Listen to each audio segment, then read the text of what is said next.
I think we should just start now so that we can start talking about all these things, all right? So, of course, guys, Getting too ahead of ourselves. to Attack the Talk.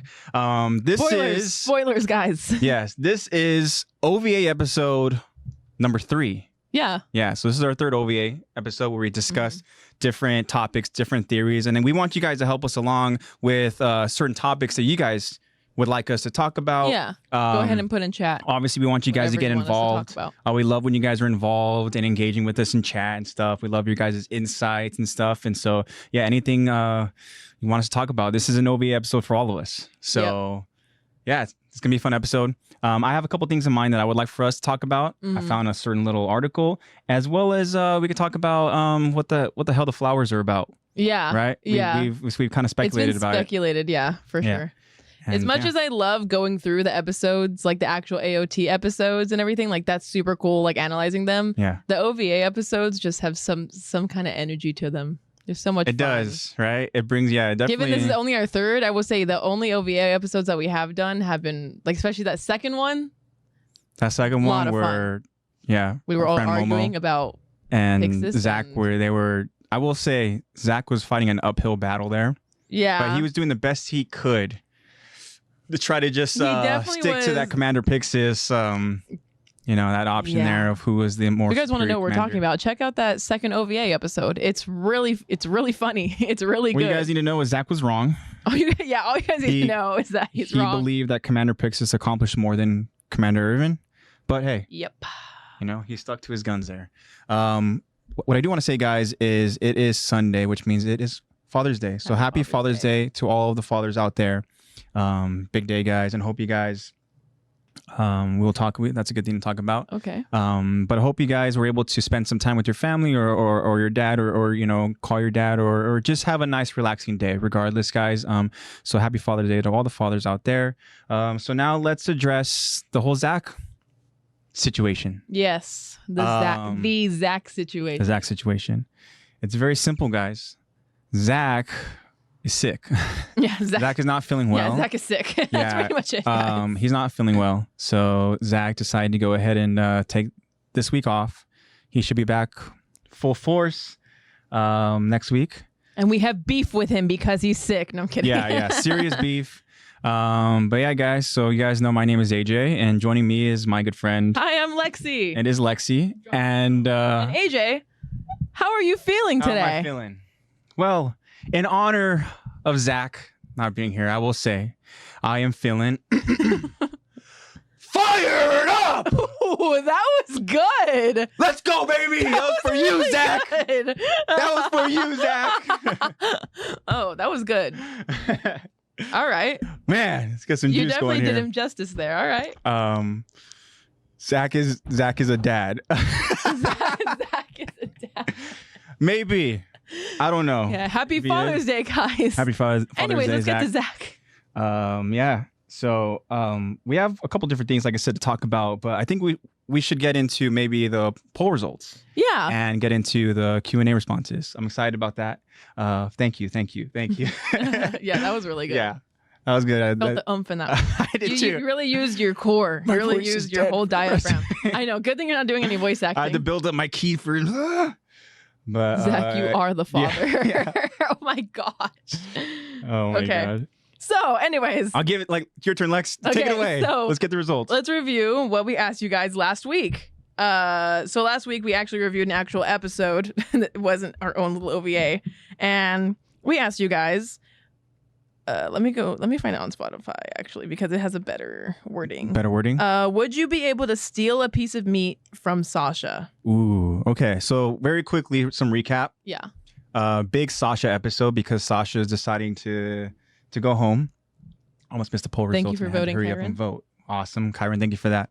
But yeah, so Sasha, she's going back home, right? And so we get a memory, right? And in this memory, again, Sasha is like viciously like attacking this piece of meat. Yeah. And we have, Sasha's father. Yeah. Who decides to go ahead and try to take the meat away from Sasha's father. Yeah. Sasha's father. And he had some difficulty doing it. And he actually was able to for a brief moment, but Sasha, like a demonic animal, just decided to pounce on it, grab the piece of meat, and hide behind a tree while she was eating it. And then we get into the whole kind of reason behind the memory and how her father is telling her it's time to pretty much adapt her lifestyle for humanity's, for the sake of us working together. And Sasha wants to go ahead and stick to tradition because people be taking her meat. People be taking her food, and that's why she's always taking our meat. That's why she's always hungry. Yeah. But yeah, so big Sasha episode, and then so I thought it was a little funny kind of poll question they asked. So I'm curious what our friends here think. Yeah. Okay. So on Spotify, it is 100% one answer. On Spotify. 100%? Yeah. Okay. On Spotify is 100% one answer. So anyways, the two answers, I didn't say what the two answers were. The two answers are, yes, when it comes to food, I am superior. Or no, that demon has unreal strength when it comes to food. Okay, let's think about that option there. The first one. If you're like qualifying yourself as superior to food. Yeah. In terms of Sasha's superior skills, that's some serious stuff there. Damn. Oh my gosh. I think she's on a good one. Oh my gosh. Okay. But yeah. Anyways. So what are the results here? I think honestly it depends on the food to be superior. Okay. Definitely depends on the food. That's a good. I'll get into that when I tell you my answer. Okay. But it is 100%. It is 100% no, that demon has unreal strength when it comes to food. Which is what we've seen throughout the episodes, Yeah. So, and then on Instagram, ask you the same question. It is a little bit more split up. It is 31% yes, when it comes to food, I'm superior. 69% nice. No, she has demonic strength for food. Yeah. So it's pretty clear. The answer is that none of us would be able to go ahead and, be superior in terms of food to Sasha. I would say that I voted for, I would say no, that demon has unreal strength when it comes to food just because her eyes literally glow and she just turns into this rabid animal. Yeah. But it depends on the food. Okay. Like if you got some You think you have a chance in terms of a certain type of food? I think I can drop that low. Really? You think? If I'm just hungry enough, okay, and it's like In-N-Out or Funyuns or like Reese's eggs, something like that. Okay. I think I can stoop low enough to just be like, you think? Listen here. It's interesting. That is mine. Ban that person. Yeah, ban that person. Yeah. Yeah, I mean, I don't know. I think in terms of regardless what food it is, I feel like Sasha's just gonna turn into an absolute animal. Mm-hmm. And like, I don't know. I don't. So how I voted was there's no way that I think that I can go ahead and take any sort of food from Sasha. Okay. So, maybe I'm not giving myself the benefit of the doubt, but yeah, I don't think so. There's a couple things we actually should have noted before we start losing them in chat here. Yeah, I can look at it. Can you go ahead and look at them? I actually have it up on my phone. Okay, perfect. But I like something that, where was it at? Marco said that, exactly. Marco said, no, Connie and John had to hold Sasha back when she had me in front of her. So I don't think I could in terms of Marco, how he voted. Mm-hmm. But yeah. And who else win? So interesting questions here. I'm sorry, Eddie. Well, yeah, Carter broke into. Damn, bro. I'm sorry to hear that, man. Oh, sorry. Oh, I'm sorry. Yikes. Eddie just has not been able to catch a break. It's all right. It's just a phone. Thankfully, it wasn't anything too serious. Yeah. But okay, Still so let's get into some of the questions that we have in chat. Captain Boggy asked one really interesting. Yeah. He asked, also, hello, Captain Boggy. He asked, do you agree with Aaron's genocide plan? Okay. That's a really deep-rooted question. Yeah. I'm going to go out and just say no. I don't agree with the genocide plan because I don't understand the mindset behind wanting to wipe out everybody. I understand he wants to protect the island of parody, but to go to that extreme, it just like, I don't, it's unnecessary, but it begs the question, is the overwhelming amount of power just like getting to his mind? Yeah, like it essentially is him literally saying like, I want to rule the world. Now that he has the ability to do that, you know, it's like he's carrying out that mission, and who knows to what extent he's going to really complete what the entire, you know, finality of it's gonna look like, right? Because all he knows is what he knows, you know, what he's familiar with. Yeah. Like I don't agree with it, simply because, well, the best comparison I could draw it to is, if you guys haven't seen Hunter x Hunter, I'm about to spoil the Chimera ant arc. The Chimera arc ant? The Chimera That's ant an interesting arc. story. Do you care if I spoil it? I know you haven't gotten that far yet. I mean, spoiler warning for everybody here, guys, but we're getting into some spoiler talk here. This is an OVA episode. Yeah. So spoiler for some Hunter x Hunter all right. Well, I guess just spoil away. But so essentially the king, he was born, his whole job. Kyron says no. No? Okay. No. Okay. All right. Okay. Just in time, Kyron. Fine. So in terms of examples, you have to come up with a different example. I can't. I can't at all. I'm going to say, damn, we're not getting into some AOT spoiler talk here. We're getting into Hunter spoiler talk. Hunter. Oh, man. Yeah, Aaron's like the pain from Naruto. The type of philosophy is known as the utilitarianism. Words are hard for me. I'm sorry. Utilitarianism. Okay. I will sacrifice the world to save my island, and that is such an extreme like mindset to have. And again, I feel like it's so unnecessary. I feel like if he got to know, like, let's say he somehow has a connection with someone else that's not at the island of Parody, you know, then suddenly he's going to be like how Gabi had, okay, this is a new comparison. Okay. Like how Gabi had that realization when she was, I got you, Kyron. When Gabi had that realization after she talked with that girl, what the one that Sasha saved. I can't talk. So actually, I found it. So in one of the things I want to talk about, it gives her name. So I believe her name is Kaya. Kaya. Okay. Yeah, I believe. Kaya, Kia, Ikea. We'll go with Kaya. Kaya.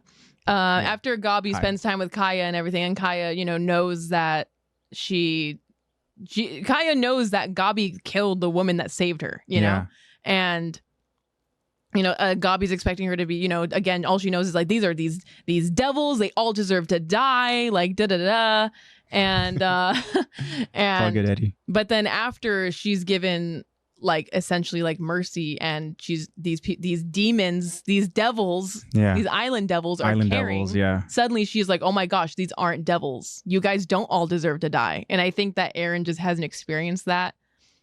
Maybe because he hasn't let himself really experience it. He's kind of been emotionally unavailable in that sense, but he also hasn't really given it time. So I feel like if he did what these other people he feels like all deserve to die, he's going to be like, oh crap. Well, the thing with Eren, maybe not everyone in the entire world deserves to die. Maybe it's just Marley. Just wipe out Marley. Maybe it's just Marley, or even, you know, he'll meet someone. So the idea that Eren has is to wipe out any threat, right? Any and all threat, regardless of if you are a threat or not. It's just the fact that, you know, if there's anybody out there, the hypothetical, right? He doesn't want there to be any kind of hypothetical. So that's where, again, you know, Eren, he's thinking about all of the things. Think about all the things that he has gone through, and he has witnessed, he has suffered, he has literally been the center of. Zach just tuned in. Zach, what's up, buddy? Zach? Hey, Zach, there's beef. We have beef now, apparently. And apparently you are a father. And now, you're a dad, apparently. We have beef and you're a dad. Welcome. What's up, buddy? Happy Father's Day. We miss you, Zach. Zach, I think you'd be proud of my Fired Up. So yeah, I think you'd be very, very proud. So continue what you were saying. But my point is, though, it's like he has experienced so much, and both through himself and his predecessors' memories. Yeah, so he is literally more than a normal lifetime. Great point. Like he's carrying the weight of all of these memories from his self, right? Karen says, "Hi, Dad." and it's just like all of that weight and pressure that's like literally on his shoulders, because he has the responsibility in his own mind that he has to stop everything, right? Yeah. And so that's why he's going to this extent. But, you know, it's a very, very far extent, like literally wiping out the world. Like it's just, I mean, I guess in his eyes, he grew up just thinking like this is everyone that's in the walls is all of humanity. Yeah. He didn't grow up thinking we have the whole world, all of these people. So it's a little bit different because his mindset isn't, it's basically he would just have the same mindset he did when he was a kid. It's just, okay, there is no one else. There's no other threats other than Titans. Back to where he originally was. Yeah. Is that right? No, you guys answer. I don't know. I guess the simple answer for me is just like, it's a no. I don't agree with it. So, yeah, I don't agree with it. Thank you, Captain Boggy, for the question. Yes, do we have another one, Lex? Luca asks, or the Asian Freak asks, who are the top 3 strongest characters in all of anime? What? Yeah. Top 3? That is a very loaded question. It is.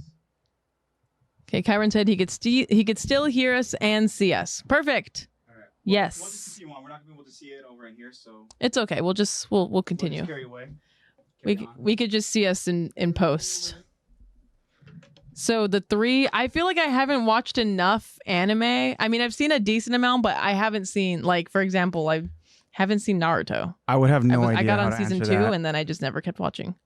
Yeah. So I feel like I'm not qualified to answer this question, but from what I don't know, because I like a lot of like super intelligent and super smart characters. So it's like, are they strong because they're smart, or are they strong because, like, I would say that like Marco, that's not what I do. Kind of, sort of. I don't do that. That's not in my job description. But like in terms of like intelligence, I would say that like Light isn't the strongest because even he got outsmarted. Yeah, in terms of spoiler, sorry guys. Spoiler, not a spoiler, does he? I don't know. I don't know. All Might. I'm kidding. No, dude. I don't know. It's not All Might. He's Small Might now. Saitama is the strongest, Marco says. Okay, you know what? That's a pretty good one. Saitama from One Punch Man. Did we get into the Q&A stuff? Oh, we did not. We just kept talking. We should get into the Q&A. Because that was an interesting question that I feel like I wanted to find out. Yeah. So okay, we'll get into the Q&A then. So for the Q&A, we asked this last week. We asked if 2 of your favorite anime characters were to fight, who would win and why? So very loaded question. I have the responses here, so I'm taking over Zach's job, but I'm not reading them before I say them. So it's not going to be in the Zach spirit. I'm not going to read them first, laugh at it, and then be like, read it out loud. Yeah, read it. We just sitting there watching him while he reads it in silence to himself. But all right, guys, I appreciate all the questions, but there's so many. So the answer to the Q&A. First up. Oh yeah, if 2 of your favorite anime characters were to fight, who would win and why? First up, we have B. Dennis. What's up, B. Dennis? He says, back with hard questions, huh?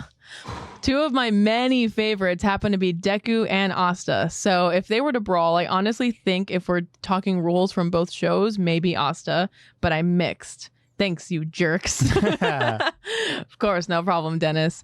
Asta is the main character from Black Clover, if I'm not wrong. Yeah, I don't know. Deku and maybe Deku, where he's at right now, I don't think he would win. I mean, because the only reason why he was able to beat, spoiler alert, the only reason why he was able to beat Overhaul was because he was able to use all of his power because he had Eri to like reverse his injuries. Yeah. Like that's really the only reason why. So, I mean, I don't know. Interesting. Very interesting. If I had seen Black Clover, I would give a better response, but I haven't seen Black Clover. So next one we have the name here is JR Jr. JR Jr. So it's just JR. What is JR? I'm assuming that it's Junior. JR. Hello, welcome.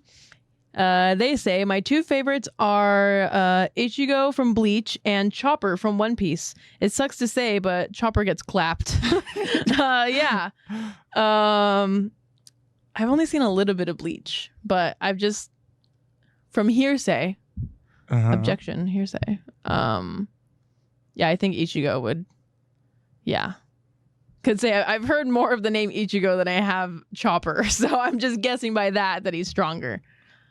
Yeah, Chopper. Yeah, Chopper's an interesting cute little character from One Piece. Well, there's so many good questions. What the next one, Lex? I realized too is I'm gonna have to find a way to go ahead and end the chat when it's time to get to that. Because I can't end it on the desktop anymore. Yeah, so you're gonna have to end the stream here. Somehow on or we'll just go live forever. We'll just never. I don't want give that. Nate something to edit. I don't want that to happen because we're in my room. I know. I'm gonna say they would have to be watching you sleep. So what other response do we have? Is that it? Says boo. Read them. Yeah, read them. Then Deku, because Asta's main thing's anti-magic and Deku has no magic to null. So Ross says that Zach says that Deku would win against Asta. Interesting. He has demons. What? Marco, what? Anyways, Deku's power make him physically superior compared to Asta's normal human body, especially if Deku has Eri. That's if Deku has Eri, though. Yeah, but Deku is a bitch and cries over everything. All right. Interesting. But he gets the job done every time. Yeah, true that. I really do like Deku. And okay. Anyways, on to the next. Yeah, let's get to the next one, Lex. Response. Oh, what is this name? Can you say it? So the next response is from 223 RSW7AAHFBXC4WXEC 6CZKPDY. Cool. We get it, Lex. You get it. What's up, 223 RS? What is that person saying? This person says, I honestly can't even pair anyone from AOT to any other anime, lol. It's just not fair, but I'll do Mikasa versus Levi.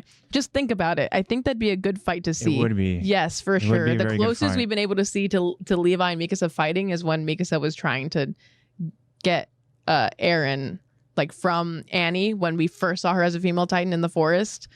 Because obviously Levi was trying to be no, just let him go. It's fine. She's obviously no, I love him. Da, da, da, da, da. Wasn't there a moment too where in the big moment where the choice, right? Yes, where doesn't Mikasa kind of I think Mikasa kept Levi to the ground or something like that? Yeah, she gets him to the ground and holds a blade to his throat, something like that. That was Kyron's response. Kyron knows the letters and numbers. Oh, that's you, Kyron? What the heck happened? But yeah, I think that's very interesting. Mikasa and Levi would look really good fighting. That would be really interesting. It would pleasing look cool. for as watching it, yeah. But yeah, that would be Captain Boggy. I agree. Annie and Mikasa, and that's something that we kind of got Mikasa. A little tease about. People kind of talk about who won that. Yeah, one, we did talk about this a little bit before, but yeah, that was really interesting. And I think, what did we say? We said that because it says that they did spar. I don't know if this is in terms of, and maybe Marco is aware of this too. But in the Marco Attack on Titan, too bad he's not here now. The Attack on Titan video game, the second one, and you have a little communication moment with Jean, and Jean asks "Oh, hey, that's right. So who won that sparring that session between Annie and Mikasa?" Annie and Mikasa, yeah. And then so you're given the option of choosing Annie or Mikasa, and if you choose Annie, Jean swears no, it was Mikasa because I remember I bet my food on it or something like that. Yeah, he bet something on it. And if you choose Mikasa, he goes, that's right, because I bet my food on it. So that's the answer it's going with. I don't know if that's canon or not. But, in the video game. The video game I think the video game Mikasa is as close as possible. Then again, you are the main character in it, and that's not canon. Yeah. Sorry, guys. You're not the main character in AOT. But yeah, I think that's very interesting. Maybe Mikasa would. Okay. Yeah, very interesting fight. Between Mikasa and Levi, I don't know who would win. I'm gonna give the edge to Captain Levi.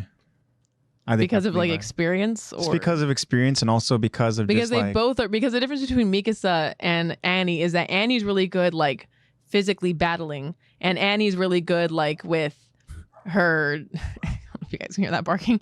Annie is really good with I mean, Mikasa's really good, obviously, with her ODM gear and her swords, and she's just overall really strong. Yeah. So I mean, I think, and we have Levi, who's really good at that too.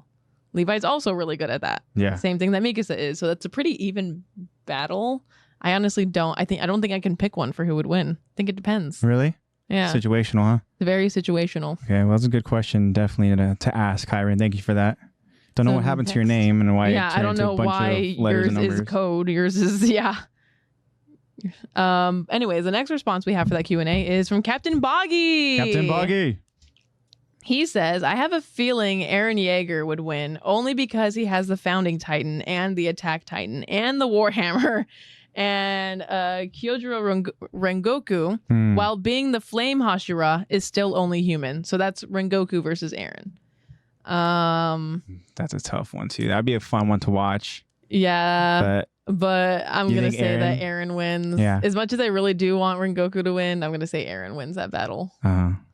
Yeah, that'd be a fun battle to watch as a viewer. But yeah, whoa, hello. That would be that's actually a notification from Eddie. Very cool. But yeah, interesting. Okay, and that is the last response. Okay, guys, thank you so much for the responses. Thank you, guys. But I want to ask you, Lex. Oh gosh, you're gonna ask me Yes for mine. Yeah, how would that play My out? two favorite anime characters. Yeah. So that would be Light and Akira. And now, guys, I purposely wore shorts this episode so I can show you my Akira tattoo. You can't see it that well, but it's here. It's there. His beautiful face, beautiful tattoo work, and his tears spell out crybaby, because that's what he is. And that's what I love. Love me So a who good wins? crybaby. Between Light and Akira? Yeah. Well, Akira has Devilman powers and Light has genius. But also, I think Light has more of an edge simply because I'm going to use this word again, he can be emotionally unavailable. Yeah. He's definitely more evil and sinister, while Akira's whole thing is that although he has these Devilman powers, he like hates killing and he like cries when something like emotional happens because he has just such a huge heart. And he just cares for people so much that I think that honestly, in that point, kindness is a weakness in that battle. Okay. Unfortunately, as much as I absolutely adore how kind Akira is and the reason why he's one of my favorites, why I have this tattoo, I think that Light wins. Because he just has to be like outsmart. He would just like find a way, huh? Yeah, he'd find a way to just write his name in a death note and he would figure it out because how do you think Light would get the job done? How do I think that he would like kill him? Yeah. I think that it would be something emotionally manipulative because Akira's an emotional person. Yeah. So I think that it would be along the lines of like he would die with his loved ones or something like that. Like they would like you think it'd be like a double suicide or something. You think Light would write that in the Death Note? Yeah, because Light is a very manipulative person. Okay, so he would give him that satisfaction of dying alongside his loved ones? I think that's the only thing that would willingly have him die. I mean, he could just be like, all right, you have a heart attack. And just to put salt on the wound, you have a heart attack in front of your loved ones, actually, so that it's even worse, so that you die crying, but I don't know. Very interesting. What about you? Mine? Yes. Okay. So mine are from the same the same anime, and it is My Hero Academia. And to my understanding, they haven't battled, but there has been a winner. Yes, there has been a victor. So for me, it would come down to a battle between Shigaraki and Overhaul. And I think in terms of actually seeing them actually battle, it'd be very interesting, right? Yeah. But we know how that whole kind of thing played out. And we know how Shigaraki is. And, Shigaraki was able to go ahead and find a way again, Yeah. And he was able to take away Overhaul's quirk. But how it would play out if they actually like 1v1, like that's tough. Yeah, like full strength. Like it wasn't like spoiler, but Overhaul was basically immobile. Yeah, and yeah, exactly. But the thing too is he couldn't really fight his fight. Yeah, but the thing too is you think about it, like Shigaraki would essentially have to get close, and I don't think overhaul would give him the chance. Yeah. So I don't know how it would play out. I think it'd be very interesting, but I'm still gonna give the edge would just to be my a lot guy of keep away. Shigaraki. Oh, okay. I think he would find a way. Yeah. So I don't know. Especially if we get, I mean, whatever's going on with Shigaraki in the newest season. I'm excited to see what's to come. But ooh, that's just some exciting stuff. Yeah. If I were to throw in my third favorite, I don't think he would fare too well. No, Armin. I don't think Armin would do too well against either one. These people with quirks. Yeah.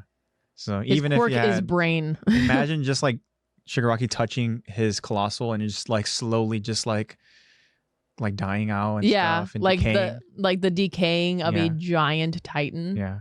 Or just having someone like Overhaul, because he can't even like stomp him out because he'd be like, just don't touch him. And then you have Overhauls just by the touch he can of him. keep him away with steam, but what's that? Maybe he can try to burn him. Work, but I don't know. But yeah, and then Overhaul can obviously manipulate his body, right, and like destroy him in that sense, or he can like somehow. Yeah, like merge. Yeah, I don't know. Like that's weird, but either way, Armin doesn't. Like you need to die and give your body to me. Yeah, so very interesting, but yeah. Huh. So okay. So should we get to Goku can use ODM gear? That would be an interesting fight. Oh, okay.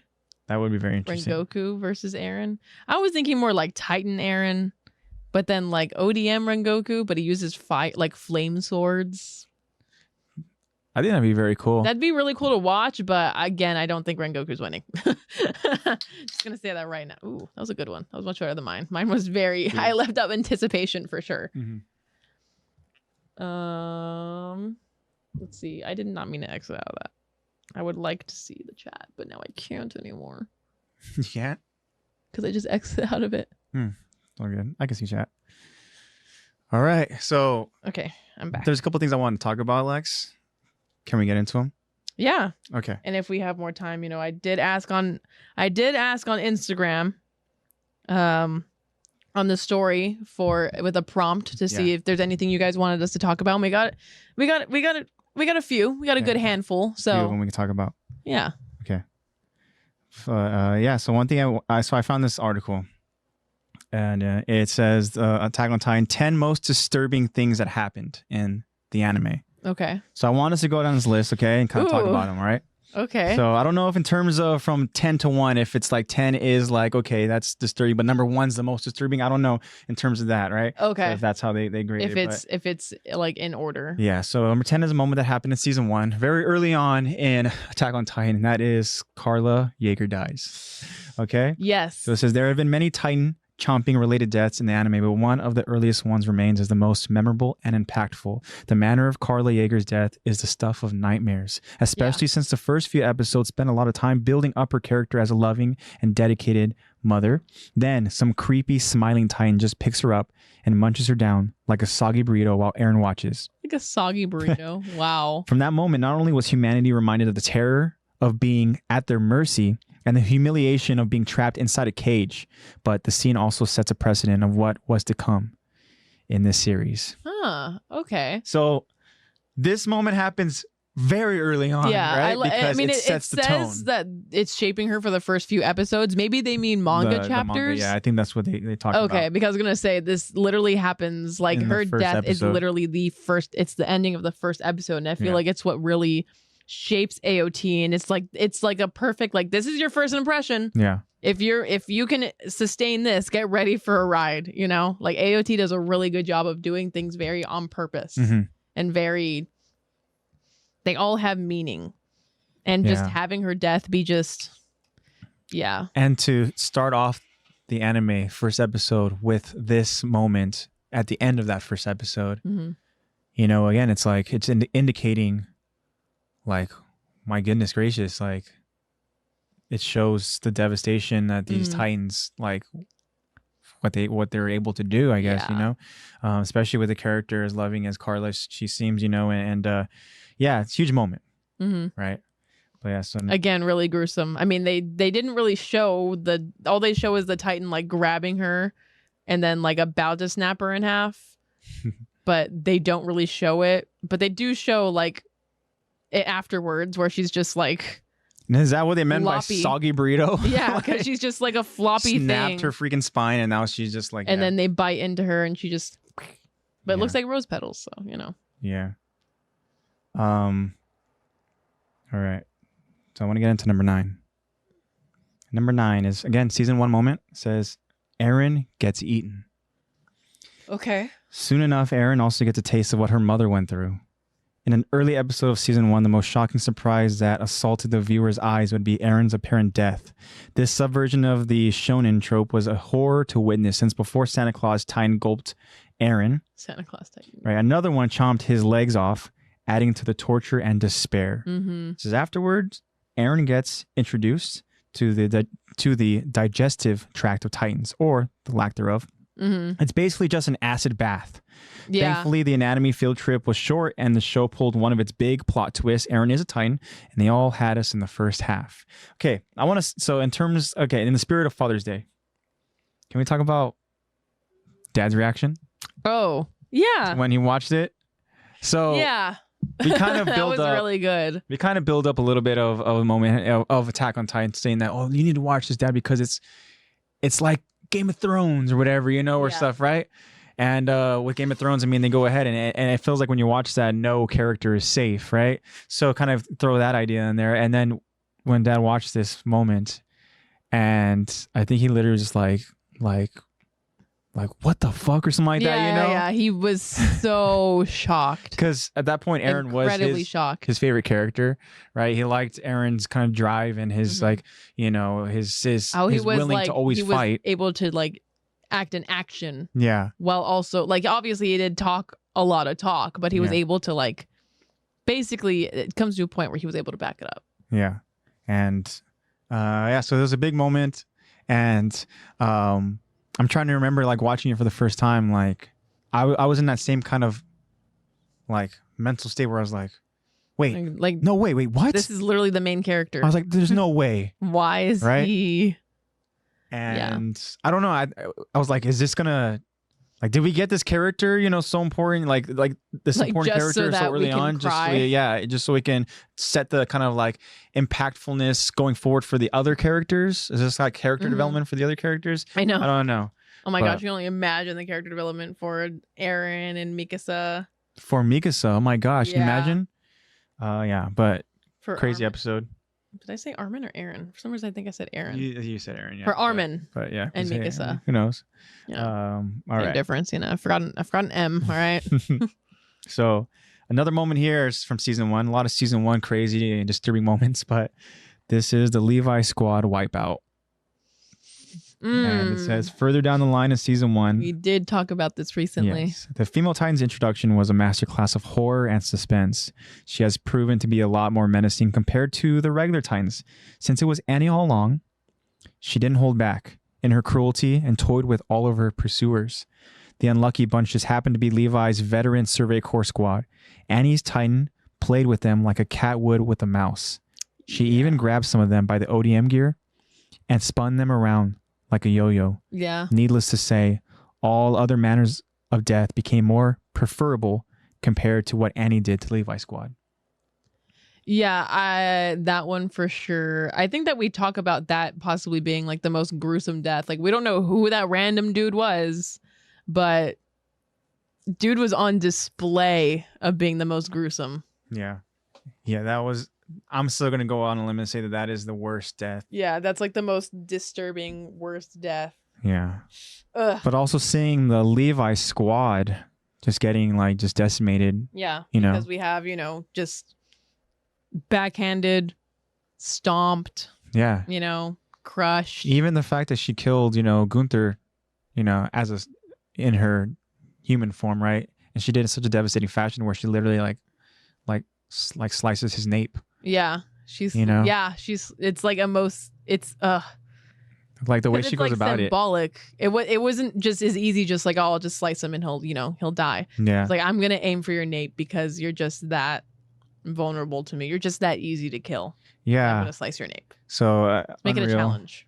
But yeah, another terrible moment, definitely disturbing. All right. So number 7 here is season 2 moment, right? This is Mike's death. Something we just talked about. Yeah, that was we were at the point where we didn't even want to go through like talking about the episode. We're like, if we don't talk about it, he's still alive, right? If we just don't say it, he's still alive. Yeah. So it says Mike Zacharias is supposedly second only to Levi Ackerman in terms of killing Titans, but that doesn't mean he gets an honorable blaze of glory death. In fact, his death was humiliating and horrific. It might even be tied with Carla Yeager's death. Mike practically froze due to the Beast Titan's literacy and intelligence. Yeah. Soon after, he became easy picking for all of the regular Titans around in what appeared to be the most graphic Titan feast shown on screen. The details are stomach churning, as they even animated a Titan biting off Mike's scalp, crushing his head like an almond as he screeches helplessly. You know what? It is tough to see someone like Mike scream helplessly. Yeah. And the thing too is that, like, again, exactly what this article is saying here, you know, when you have a character that is, in terms of Titan killing ability, second only to Captain Levi, to experience such a humiliating death, like, it's like, my guy did not deserve that at all, you know? I wish he had a blaze of glory type death, you know? Yeah. But no, we didn't get that for this character, and that's what it does bug me. Yeah. It does bug me that he didn't really go out with the full, like, he took out some Titans and was like, there's still a lot, but I've taken out enough to buy some time, I'll do the responsible thing and not go crazy. Yeah. And then he smelled that monkey and smelled that monkey for sure. And that monkey threw his horse, and it was just it was just all downhill from there. All right. Number 6 is another season 2 moment. And this is something that we actually just talked about. And you brought it up too in this episode, but it says Kaya's trauma. All right. Most of the Titan-related deaths in this series have been relatively quick thus far, up until the anime showed the atrocity that befell Kaya's poor family. Her town became the target for Zeke's spinal fluid gas experiment, where the civilians were abruptly turned into Titans. Kaya's mother had to distract the Titans so that the girl could escape. She did so by offering herself to be consumed by a rather small Titan. Due to the Titan size, Kaya's mother was eaten slowly, where she most likely felt every bite that peeled off her flesh and crushed her bones. The animators made sure the viewer saw that pain on her face. I would say that this one is, you know what? I'm going to change my mind. I think that this is the worst. This is the worst death? Okay. Because this is so much more in your face and more personal. Because it's more much intimate way. Yeah, no, it really is. It's a way more intimate way to die because, I mean, usually you have these big Titans that you're just watching. Like, it's a difference if Kaya watched her mom die from this giant Titan just munching, just all in the mouth munching, because it all fits in that Titan's mouth because it's larger. This is a very small Titan in comparison, like almost the same size as a regular human. I was gonna say, well, how would you maybe, as far as height-wise go, do you think he's like 7 feet maybe? Yeah, he's probably around like 7 feet, maybe taller than that. Okay. 7 feet to 8 feet. And that just makes it like he just wandered into your house. And obviously his mouth isn't big enough to make this, just a 1-2 bite painless. No, it's literally just peeling away. It's just flesh. Munching, the munching sounds, and just this, it's just starting from the bottom up, so you feel everything. And she has to sit there and watch it happen. And then too, the fact that literally the article says that like her mother is distracting this Titan. By like she offered being herself. this, like a she bait. Was like, I'll be the bait you need to run. And obviously Kaya in complete shock. I mean, obviously, she's frozen we outside looking in, we'd be like, why aren't you running? Like, she did this so that you can run. Like, it's gonna be in vain. Like, run. But in the moment, gosh, you're watching your mother get slowly eaten. By a Titan that has no care in the world that there was anyone else in the room. Just I'm changing my mind. This is the worst death in Attack on Titan. Yeah, I mean, it's definitely up there for sure. If not one, definitely it's like in that top 3 range for sure. So gruesome, so sad. It just becomes so much more personal and intimate that you're in your house watching your mother slowly die. Ugh, it's so bad. I hate it. I hate it. Gosh, Attack on Titan, why are you so ruthless? All right. Okay, so number 5 is a season 3 moment, and it said is the Rod Rice Titan. So which part of the Rod Rice Titan is disturbing? Anything. From his half-baked transformation to his leaking guts. This is by far the most disgusting Titan the anime has introduced. It's incredible how the creature managed to function at all, considering the frontal third of his body is either missing or got sheared off from the way he crawls. From him crawling. Since the Titan's limbs are skinny and presumably too weak to lift its whole weight, Rod Rice Titan crawls around with its face and whole torso planted on the ground. So apart from scraping off its face and frontal physique, it's also painting its tracks red with decorative bits of gigantic ribs, liver, and intestines. Yeah, like he left a trail. Yeah. Like think about a super disgusting snail. Yeah. And then finally you see his face and it looks like you cut a tomato in half. Yep. Like it literally looks like a cut open tomato. It's so gross. Yeah. And I didn't even think about the fact that his crawling would like leak his like all bodily fluids and his stomach acid. That makes it so ew. Yeah. I don't like that. That makes me feel gross. The guy was determined though to get to the walls. Yeah, dude was crawling for his life, literally. Yeah. And just the sheer size of this Titan, like it's incredible. Big old gut. How he transformed into this massive Titan, right? But so massive to the point where, like the article says, he's not able to like actually carry his own weight with his limbs. Yes, dude is making valleys with his snail trail. Yeah, exactly. But definitely a disturbing Titan for sure. Number 4, season 3 moment. Actually, this is also a season 4 moment as well, because we get more detail as far as how this plays out. But in season 4? Okay. Grisha kills the Rice children. While the anime has already shown child soldiers getting eaten left and right by dumb, hungry Titans, their deaths are somewhat digestible, no pun intended. It's not like these regular Titans killed their victims in cold blood or intentionally, as their actions are more instinctive. Then along came Grisha Jaeger in his attack Titan, waltzing into parody and bug stomping the Rice family children like they were cockroaches. It was cold-blooded child murder, to say the least. It was even revealed in the latest episode that Grisha was extremely regretful and hateful with what he's done. If it makes the scene less heavy, it wasn't entirely Grisha's fault. I mean, yeah, it really was not. It was, I mean, obviously he went there with the idea to like, I know that I have to do that, but I'd rather just, I don't think I can. I'm going to try to reason with them and da-da-da. And then you have... Yeah, this is something that Grisha did not want to do. But the reason why he was there in the first place is because of Aaron Krueger. Aaron Krueger gave him this mission to go ahead and carry out this... You have to... Carry out his mission. Yeah. And Grisha was so damn hesitant. Didn't want to do it. Again, just that moral compass in him, right? But then he had a little influence. And that influence was, of all people, his own son. Yeah, Aaron Yeager. Aaron Yeager. And when we get more clarity behind that whole scene and how it played out, again, it just makes that moment even more disturbing. Yeah. And the fact that he didn't want to do it, the fact that that Aaron was the driving force behind it, and seeing Aaron's face of him just like, really just like season 4 Aaron, long hair and everything, emotionless Aaron. Yeah, exactly. How exactly, just no heart involved. Yeah. And how just trying to be adamant he was with her, just like pretty much like you need to do it. Yeah. Like do it or whatever, you know, and how regretful Grisha was afterwards. And the fact that he literally saw Zeke after all those years, you know, and he telling Zeke, you know, to he needs to stop Aaron. Because from here on out, Aaron's going to get everything that he wants. Makes that whole moment disturbing. But when we see the details of how he crushes and exactly like kills the children, right? Man. Yeah. Because obviously these children were just born into this family. They don't know what's going on. They haven't acted on... I'm assuming they haven't really acted on anything from their own free will that has to do with anything benefiting these family. Yeah. Or this family.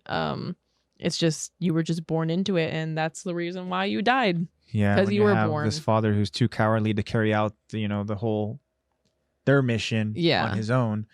You know, he has to inject his family, his children with the spinal fluid or with the, Again, these actions, they have consequences. You may not see them now, but later down the line. Yeah, they catch up to you. Yeah, they do. And it's usually in a really horrible, disturbing way. Yeah. Because AOT is so good at that. Yeah. All right, so number 3 is a moment that happens in season 4, and that is Eren versus Armin. Okay. It says Eren and Armin have never fought until season 4. Yeah. In fact, Eren held Armin's life and well-being dearly, even fighting Levi for a chance to revive Armin with the spinal fluid injection. Too bad a lot has changed with Eren within the 4 years of the time skip, and he's lost a lot of his humanity. Armin assaulted Eren since the former was merely defending Mikasa against the latter's verbal abuse. The shocking part is that Eren could have just left or let Armin blow off steam if he really cared about them. But it seems too much of the attackontitan of his persona. It seems like it's seeping into his psyche, and he just had to spitefully beat up Armin. For some reason, that was harder to watch than civilians getting eaten by titans.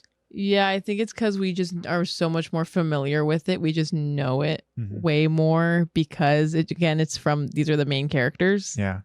And just like the things that Eren was saying as he was beating him up, being like, oh, you really think you can fight me? Like, come on, like fight back. Fight back. Like, come on. You think you can fight? You really think you can? You're delusional. Like, look at you on the floor. Yeah. It's like, oh my gosh. Like, and this is coming from, I can only even imagine what Armin is thinking, because Armin has been saved by Eren from bullies, because Armin used to be bullied so much. Yeah. He's been saved by bullies by Eren and Mikasa so many times that now you have this person who you hold so dearly to you and you see as someone who will always help you, to now they are doing the very thing that they sworn to protect you against.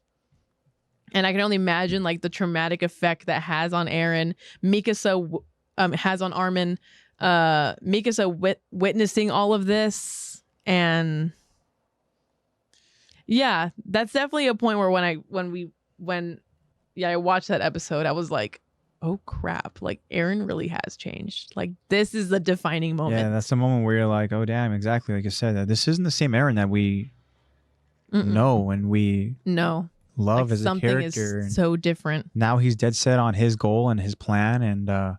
And what about the moment too when as Armin literally lunges to go ahead and throw a strike, but Mikasa stops him? Yeah. Like that's got to be hard too. And then Eren uses that as evidence to emotionally manipulate Mikasa. Yeah. Being like, oh, see, like it's your Ackerman blood. Yeah. You can't let me get hurt. You're even protecting me from Armin. From Armin. Yeah. Yeah, that moment was definitely hard to watch. Such an emotional scene. Yeah, especially because for me, all I ever want in this anime is for those 3 characters just to be happy. So when there's turmoil amongst the 3 of them, I don't enjoy it. I don't like it at all. Yeah. All right, me neither. I did not enjoy watching that. That scene makes me so sad. Yeah. So here we go. Now, number 2 is a moment that happens in season 4, and that is declaration of war. For even more proof that Eren has become a remorseless villain, yes, look no further than Marley's declaration of war hosted by Willie Tybur. As soon as he made the open war announcement, he became the first casualty. He didn't even have to mobilize soldiers to the battlefield. The battlefield came to him. And that's the disturbing part. Eren's attackontitan went on a rampage in a public event attended not just by military personnel, but also civilians. Seeing the attackontitan body slam a crowd would have been comedically surreal if it weren't for all the casualties. The crowd was also cheering when the war was declared, but they quickly panicked and fled when the actual war came to them. Got real. As they were expecting someone else to spill the blood in the name of Marley. The unsettling part, some people today probably would have reacted the same way as the Marleyan crowd. Yeah. Yeah, I'm trying to think like that would be something like an extreme attack happening in the world today. Yeah. Just a definite declaration of war. And I mean, the fact that like we even, we saw in that episode, like people literally, like we saw these who were supposed to be like inheriting these Titan powers, these children, some of them are just being crushed by rocks. People are being trampled because people are so panicked. They're trying to run. And if you get knocked over, you're getting trampled and you're dying. Yeah. You're getting stomped out. Sorry. I want to say welcome back, Marco. We are currently talking about disturbing moments that happen in Attack on Titan, but we are closing out this article here, and then we're going to get into some of the things you want to talk about, my friend. So we'll get to you very shortly. But now to round out this article here. Destruction. Number 1 is a moment that happens in season 4. And this is Yamir's inheritance. It says, as if all the previous seasons' blood and violence weren't enough, season 4 also had to portray one of the most nauseating backstories in the anime. That would be Ymir in a terrible struggle as a slave and as a first Titan. Her life was a misery even after her death, as the king only cared about passing on her Titan shifter genes. King Fritz, bright as he is, thought that the best way to do it was to have his and Ymir's daughters cannibalize her mother's raw, fresh corpse. It's all mildly animated, from the butchering sounds to the sticky gnawing of Maria, Sina, and Rose's mouths as their teeth sink into Ymir's caked blood and entrails. Barbaric couldn't even begin to describe what Fritz did to Ymir. He could have cooked the carcass at the very least. All right. Wasn't expecting that, but yeah, barbaric is definitely a good So would you say that is the most disturbing moment in all of AOT? Is that moment, that backstory, seeing the life of Ymir play out? I don't know, but I don't know why, but I think that Kaya's mother dying is it strikes a very more disturbing chord with me. Really? Yeah, I think it's because it's just like in your home right there, and it just seems so like familiar. Yeah, that's why I think it's worse. So we talked about just like the intimate like moment that is this Titan literally there in your house, that you literally are like as close as you are to me. You know, like you're just watching this happen. And literally, like, I'm watching you, witnessing you getting eaten by this, again, rather small Titan. Yeah, it's like 7 feet, 8 foot tall. Yeah, Titan. And it's very disturbing, but that moment was also disturbing as well, the backstory of Ymir. And for sure. Finding out how now... That one is still very close, because that's... pass on the inheritance of this Titan, right? Titan. That's tough. Yeah, tough. Yeah, Mark was chiming in as well. So sad. Yeah, Kaya was just definitely just sitting there, unfortunately, and then we'll talk about next week Sasha's arrival and how she's able to help in that situation. All right, Lex, so I'm going to pass it on to you again if you want to go ahead and start talking about some of the things, some of the topics that some of our followers on Instagram had thrown out there for us to discuss. So once again, I asked you guys on Instagram saying that we're going to be doing an OVA episode this week. And I asked if, put up a prompt saying if there's anything you guys want us to talk about. And we got a nice handful of responses. So, and if you guys have anything else, any kind of cool AOT insight, that would be really cool to hear from you guys too in the chat. So we have Eddie, who was the first to respond. What's up, Eddie? Very cool. He says he wants to talk about his Naruto and Attack on Titan theory, which is in the DMs, and I would like to save that for when Zach is here because he's actually seen Naruto. Okay. And we haven't. Yeah, I think that we wouldn't do that answer justice at all. Yeah. Although you're not ignored. No, Eddie. not at all. We did see it, and we will review it whenever Zach returns. Yeah, so unfortunately for us, it's like we're just not knowledgeable. I don't think I would give it justice. We wouldn't give it. It's just from what I've heard. I've only seen the first season and a little bit of the second season, and that's about it. And I feel like too is like it's something that Zach would be very animated about. And talking about that, we would just be sitting there enjoying his passion, seeing his enthusiastic, demeanor and stuff, and how he would go ahead and start talking about that. Yeah, but thank you so much again, Eddie, for suggesting that. Yeah, and I agree. I think Zach needs to be here to go ahead and discuss that. Yeah. So next we have Siraxo626. They say your guys' opinions on the show's returning on Attack on Titan coming back. In terms of course, I'm excited to see part 2 of the final season. Okay. Obviously, I kind of never want it to end, but I know it has to. Yeah. So the question is our thoughts on the final season, part 2. Yeah. Okay. On it returning, and basically just talking about, maybe we could just talk about what we think's gonna happen. Well, I mean, we could, but I'm afraid a little spoiler talk territory in the chat. That's my concern there. But Oh yeah, me too. My thoughts are, I'm definitely agreeing with you. Is I don't want this journey to end. I would love to see the life of these characters continue to play out, and seeing how a lot of different, how their character development changes as they get older. Yeah, I would love to see that too. And because we've even talked about before how, like, how you always see the to be continued. Yeah. At the end. My gosh. Yeah. Well, there's going to be a time where an episode's going to end and it's going to say the end. Okay. And I'm honestly going to cry. Like, I'm probably going to cry. The moment we see that the end, yeah, it's going to be tough for sure. I'm going to cry. This is the first anime I've ever seen. And that would be the end Marco is helping us out here in chat. What is he saying? So I think they're talking about part 3 getting confirmed. Interesting. There's also talks about like season. I mean, I understand there's still. I've heard of people's concerns saying like there's a lot to cover still. Like we still have a lot to cover. Not saying any spoilers specifically, but people who have read the manga have been like, we still have a lot of stuff to cover. Like you can't just finish in just a 12 episode part 2. But I've also heard speculate like theories saying that it's going to be a movie or something, and I don't know. I wouldn't doubt it.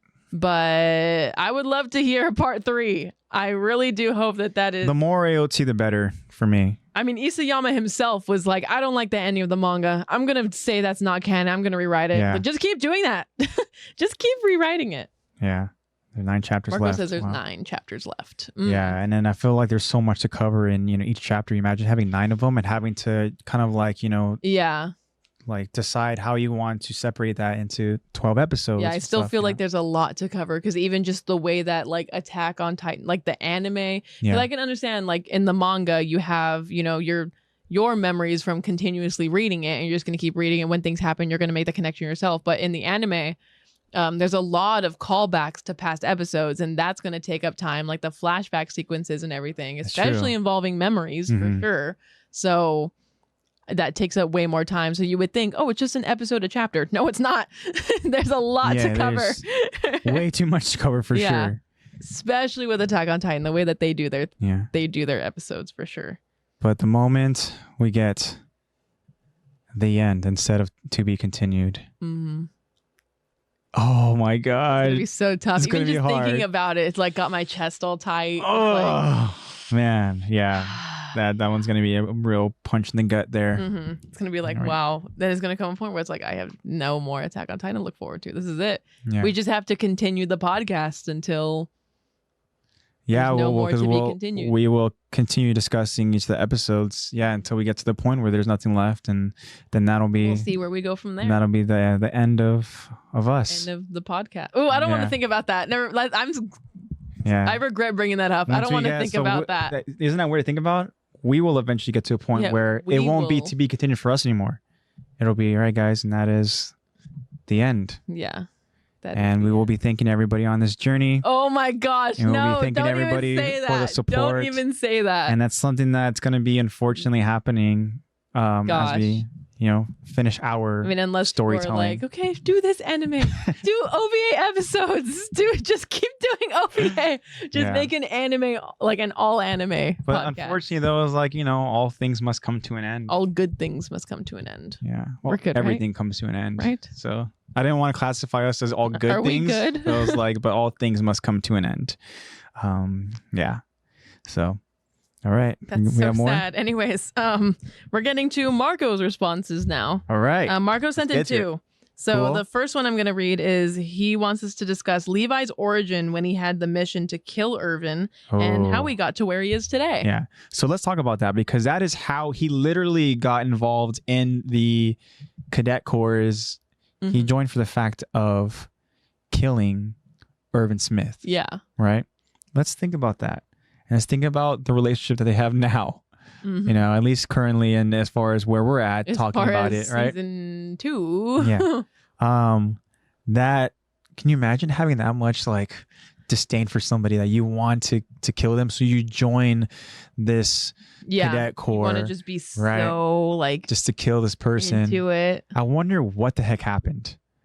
Like to change that. They fell in love. Yeah, they fell in love. They fell in love, and stuff.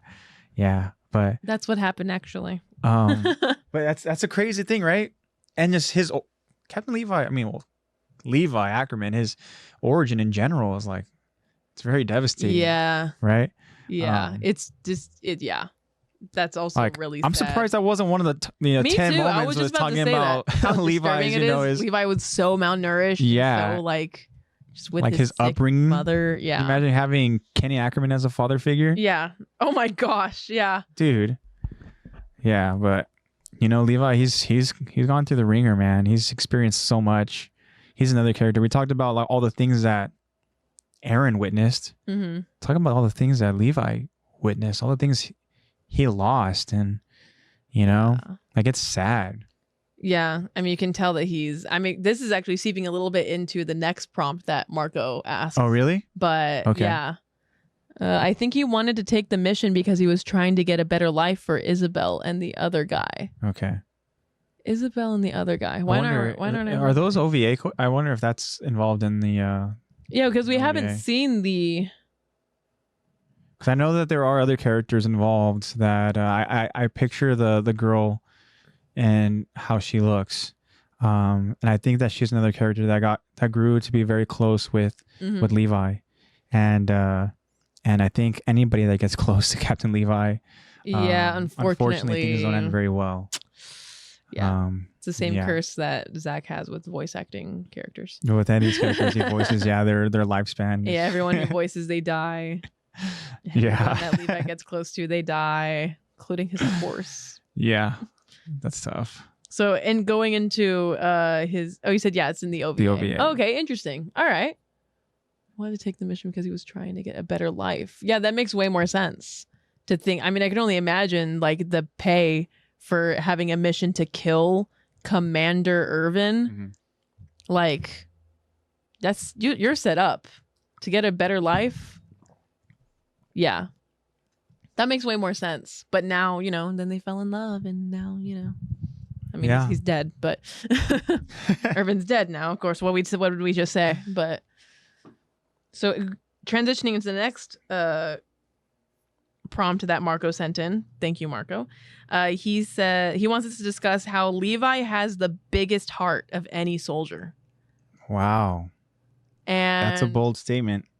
I mean, in terms of just, he doesn't do it. I do think that he has a very big heart, and he is definitely, you have to have empathy and understand like the emotions that these other soldiers and other people are going through in order for him to like make an accurate decision as a captain, because he is, again, very logical in the way he does things. And it seems like he's kind of numb to things, but I think it's just because he's gone through so much. And he's gone through so much, but Marco just chimed in as well, and he said that the first moment that he really experiences loss is, you want to read it, Lex?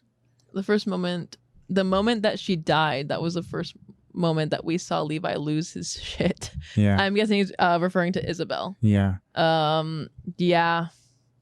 And then I could definitely see that. And if that is the moment that, Levi realizes that you lose a lot of things that are close, a lot of people that are close to you and stuff like that, right? So now we see the Captain Levi that is, I want to say, numb to these losses. He's still, dealing with them in his own way internally. Yeah. But yeah, I think I'm gonna have to watch these OVAs to go ahead and definitely see. Yeah, to understand that. That also leads me to another example why I think Levi has a very big heart, but he's not selfish, because we've seen these other soldiers be very emotional. Yeah. But it's in like a selfish, like, we need to go back and save our friend. He's got to be alive, Yeah. And Levi is he has a big heart, but not in an emotional way. And I'm going to include the example that Marco actually did text me this week. Okay. Saying that episode where we have, where, again, what I just said, these soldiers, they try to go back for their friend Ivan. And I swear Ivan's alive. And I can't, do you remember their names? It's like, I remember it was Jurgen.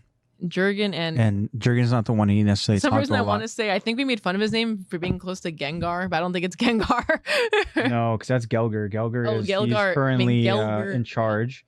Maybe I can go ahead and look into the notes a little bit, but anyways, it's in that scene where they come back, and obviously they're like, they're like, oh, he's like, he can't be dead, you know. They realize, you know, that he's probably dead, or they at least, you know, they do find him alive and they try to bring him back. Unfortunately, they all die. Yeah. Well, the thing is, though, is that it's implied that when they bring him back, we see him, you know, riding. He's on the back of the horse, right? But he looks pretty lifeless. So I think they're just bringing his body back. I think they're just, you're right. Unfortunately, you know, by them going to that extent of traveling to find their friend, who maybe they believed was dead, or, you know, he's out there, you know, or alive, you know, they're bringing him back just for the sake of having his body. Like, they literally risked their own survival and put the other scouts, their survival in jeopardy. And we saw how that played out, right? And yeah, so I know you want to get into talk about a certain moment. Yeah, there is a very specific moment where I'm talking about. So a good example to describe why Levi is, he can be emotional and empathetic, but he's not selfish in the way he does it. It's because Levi gives them a patch saying, like, here, it's Ivan's patch. So like, it's Dieter. Dieter. And Dieter is the name. But they give him a patch. Levi gives him a patch saying, here, it's Ivan's. Yeah. Like, I'm really sorry. Basically saying, like, I'm sorry for your loss. Here's something for you to deal with your emotions. Here's something of his. And oh yeah, it's when they're emptying out the bodies to make the carts lighter. Yeah. And they have to throw out Ivan's body. And you know, they have to be like, here. Well, Ivan's body is long gone back there. When they're dumping the bodies, we see a lot of scouts, and the body that it shows is Petra's body. That's the body you're right. shows. You're right. Ooh, that's such a tough scene. Yeah, so it shows Petra's body, right? But then before that, when they set up like kind of like a little base camp, we see Captain Levi go to his team's body, their bodies, and we see him open up one of the, or I should say, he opens up like one of the cloths or whatever, right? To see the body, and we see him removing that Wings of Freedom patch. Yeah, we see him remove the patch, and it's not it's not. For certain, it doesn't show which Levi's family members, but again, we probably believe that it's Petra. It's not confirmed it's Petra. We can infer that it probably is. So obviously, Levi's handing them this patch saying, "It's here. It's Ivan's. It's Ivan's. Here. This is your keepsake for your loss." Yeah. And the patch that Marco texted me about it. The patch that Levi gives them is that most same patch, likely right? Petra's patch. Yeah. It's the same one. And obviously, so Levi went and took that patch for himself because he understands. I'm going to say, let's think about that, because for Levi to go to that extent for one of his members, right? And we, again, have theorized about the relationship between Petra and Levi and the love that they have for each other, whether it be like a romantic love or whether it just be like, you know, a teammate sort of kind of like, you know, love that they had. Is it an infatuation? Is it love? Is it respect? Regardless, Captain Levi literally went, I don't want to say out of his way, but you know, he went to the extent of removing that patch for himself. He could have done the patch for all of his members. We don't know if he did. We don't know, you know, if he didn't. But we see that one moment where he does take a patch from one of the bodies. For who we can presume is Petra. Yeah. So again, making that kind of like moment impactful. Because you would think, like, you know, obviously we've seen these other soldiers die in Levi's care, I guess, and, you know, around him. And Levi's been like basically emotionless to it. Yeah. But this is his squad, you know, these are his people, and it just hits way harder, which is why he would, again, he has such a big heart, which I think I would stand by that too. He has such a big heart that would go in and do that. So Marco is completely right in saying, you know, that Captain Levi, I will say that he has the biggest heart, because who is the one that goes to the homes and has to go ahead and talk to the families, and you know, it's Captain Levi. Yeah. You know, and he could just send someone else. Yeah, you know, from my understanding, he is the one that goes, and I know that Marco literally. We talked earlier about Marco playing the Attack on Titan game. Yeah, I played the game as well, and there's a moment too where you're kind of like building this friendship with Captain Levi, and you go on this. You see him go to the homes of some of the families that have lost, you know, their significant, their loved one, right? Yeah, and Captain Levi is the one doing that. Yeah. It's tough, obviously. Can you imagine having to do that? Like, and when Petra's dad asked Levi if he wanted to marry Petra. Yeah. So again, we talked about that. We speculated and theorized again about the relationship that those two had. But again, like Levi had to be down there to talk to her own father and be like, yeah. hey. But in that moment, he didn't say anything. No, he could tell he was really kind of dealing with, because it had just happened. Yeah, you know, they had just returned back, knowing that they felt like they had lost. And let's think about too. He could have given the patch to her father, right? He could have given the patch to her. Instead, he gave it to Dieter solely with the reason of you need picking him up. You need closure. Picking him up. Closure. This is Ivan's. Yeah. So, yeah, Captain Levi definitely has a big heart, and it's so strange to say coming from a character that's so like, God, you know, he's so badass. Yeah. He's so emotionless. Yeah. You know, the way he he's kills all is just about so ruthless. Yeah, all about business, stuff like that. He's so tough. You know, and you can still have a big heart and be tough. You know, and Levi's a perfect example we even of that. see that it affected him finding out, you know, the realization of really what's behind the Titans, right? Mm-hmm. And you could tell that was like kind of like shook him to his core a little bit. Yeah, where he was like, I have killed.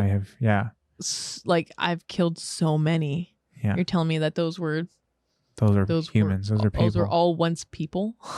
And yeah, that's got to be difficult.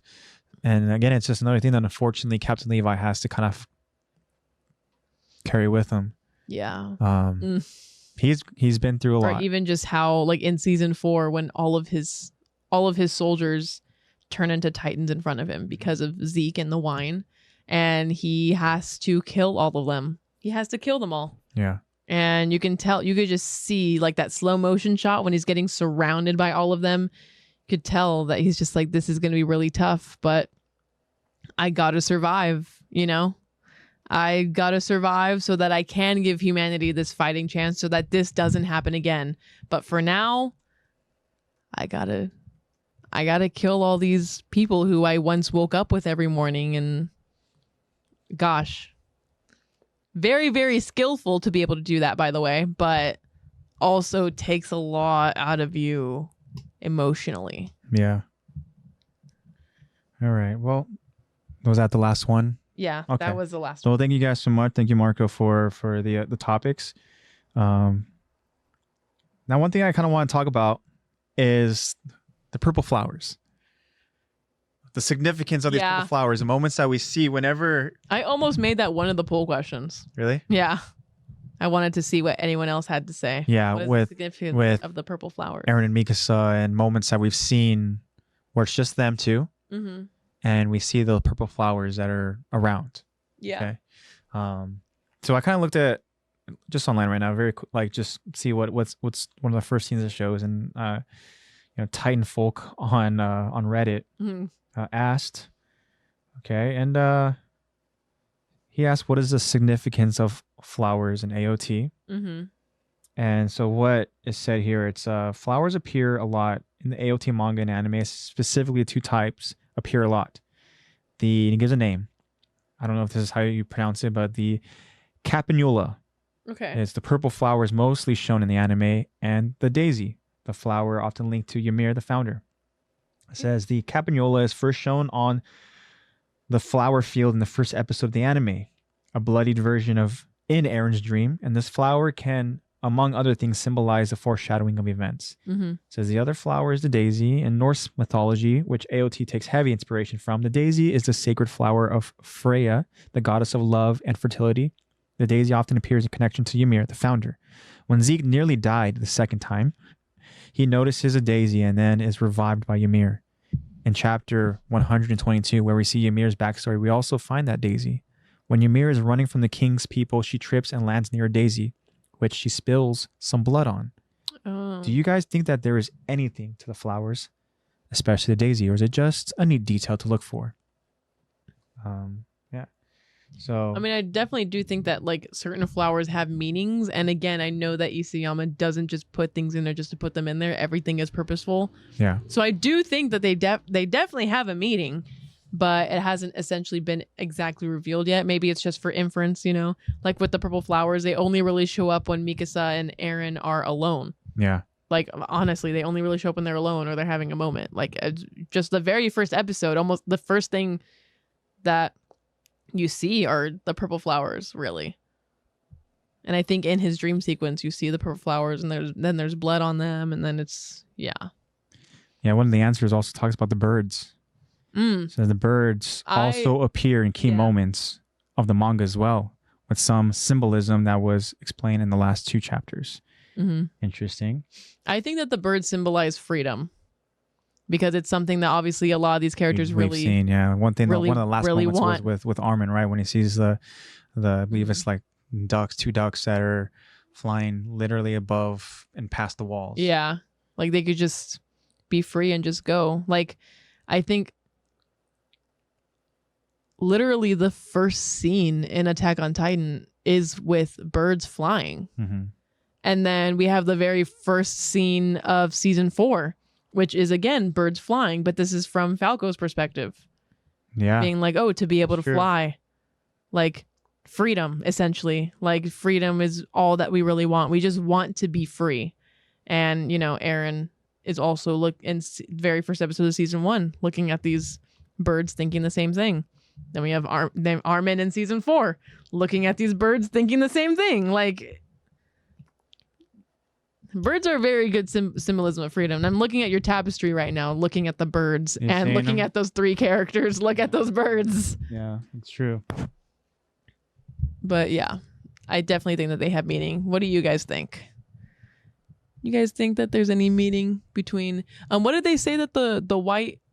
Was it a white daisy? What did they say that the daisy has again in that Reddit response? I have to go back. But in terms of the founder Yamir... Right. Because they said that flower means something and fertility. Yeah. So it says that in Norse mythology, it says a daisy is a sacred flower of Freya, the goddess of love and fertility. Oh, okay. So a daisy appears in connection to Ymir, the founder. The goddess of love. Interesting. There's another thing I found as well when it says... So that love manifests itself in very interesting ways in Attack on Titan. It's not like a romantic love. It's a different type of love, and it's like a sacrificial love and like a violent love. And then there's like it's just the way that love is shown in Attack on Titan is very interesting, because it's not that standard like, look, these 2 people love each other and they hug and kiss and they want to get married. Like, no, it's not like that. Yeah. The closest thing we've gotten to that is that couple, and she's trying to revive him when his half body is gone. Yeah, another disturbing moment. Yeah, she's giving him CPR. She literally turns and it's Armin, right? She was like asking him to help or something like that, or ask for help. Was it Armin? I don't know why I remember it being Jean. Oh, I don't know. I don't remember. Maybe it was Armin. Yeah. Because Armin was like, he's dead. He's dead. He's like, no, he's not. Help me. He's not dead yet. I'm like, bro. Yeah. He's dead. Missing from the waist down. He's dead. Another thing here that I found online is it says the appearance of flowers has always had something in common, no matter where it happened in the manga or anime. It had something to do with paths. Say appeared in episode 1 when Eren supposedly had a weird vision showing frames of images consisting of dead soldiers and stuff. And in the manga, however, he saw a girl in the flashback saying, "See you later, Eren." This incident definitely had something to do with the Titan memories. Since Eren didn't have a Titan in that manga 843, these flashes of memories can be only explained by paths. So that's a theory here, right? It says the next one is when Eren transformed to protect Armin and Mikasa. Okay. Right? So the flowers were seen when he turned into a partial Titan to stop the cannonball.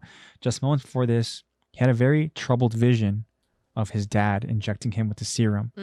What is interesting is that the flowers were untouched after such a massive Titan transformation. Yeah. So you know what? I thought that was interesting in that scene too. Like those flowers had no ash on them, no kind of damage, no kind of wear or tear on them. Interesting. It says flowers next appear when Eren activated the coordinate for the first time. The same flowers with the purple hue are seen here when Eren controls mindless Titans. It says Reina and Bertold are immediately alerted of his presence yet again through paths. It says they appear for one final time as of now in the series. This is when Zeke is on the doorstep of death, half of his body decimated. He sees death inching closer as he lays in a bed of those purple flowers as if they were nesting him. And then a little girl proceeds to rebuild his body with sand. Zeke sees the paths with his very own eyes, later emerging fully regenerated.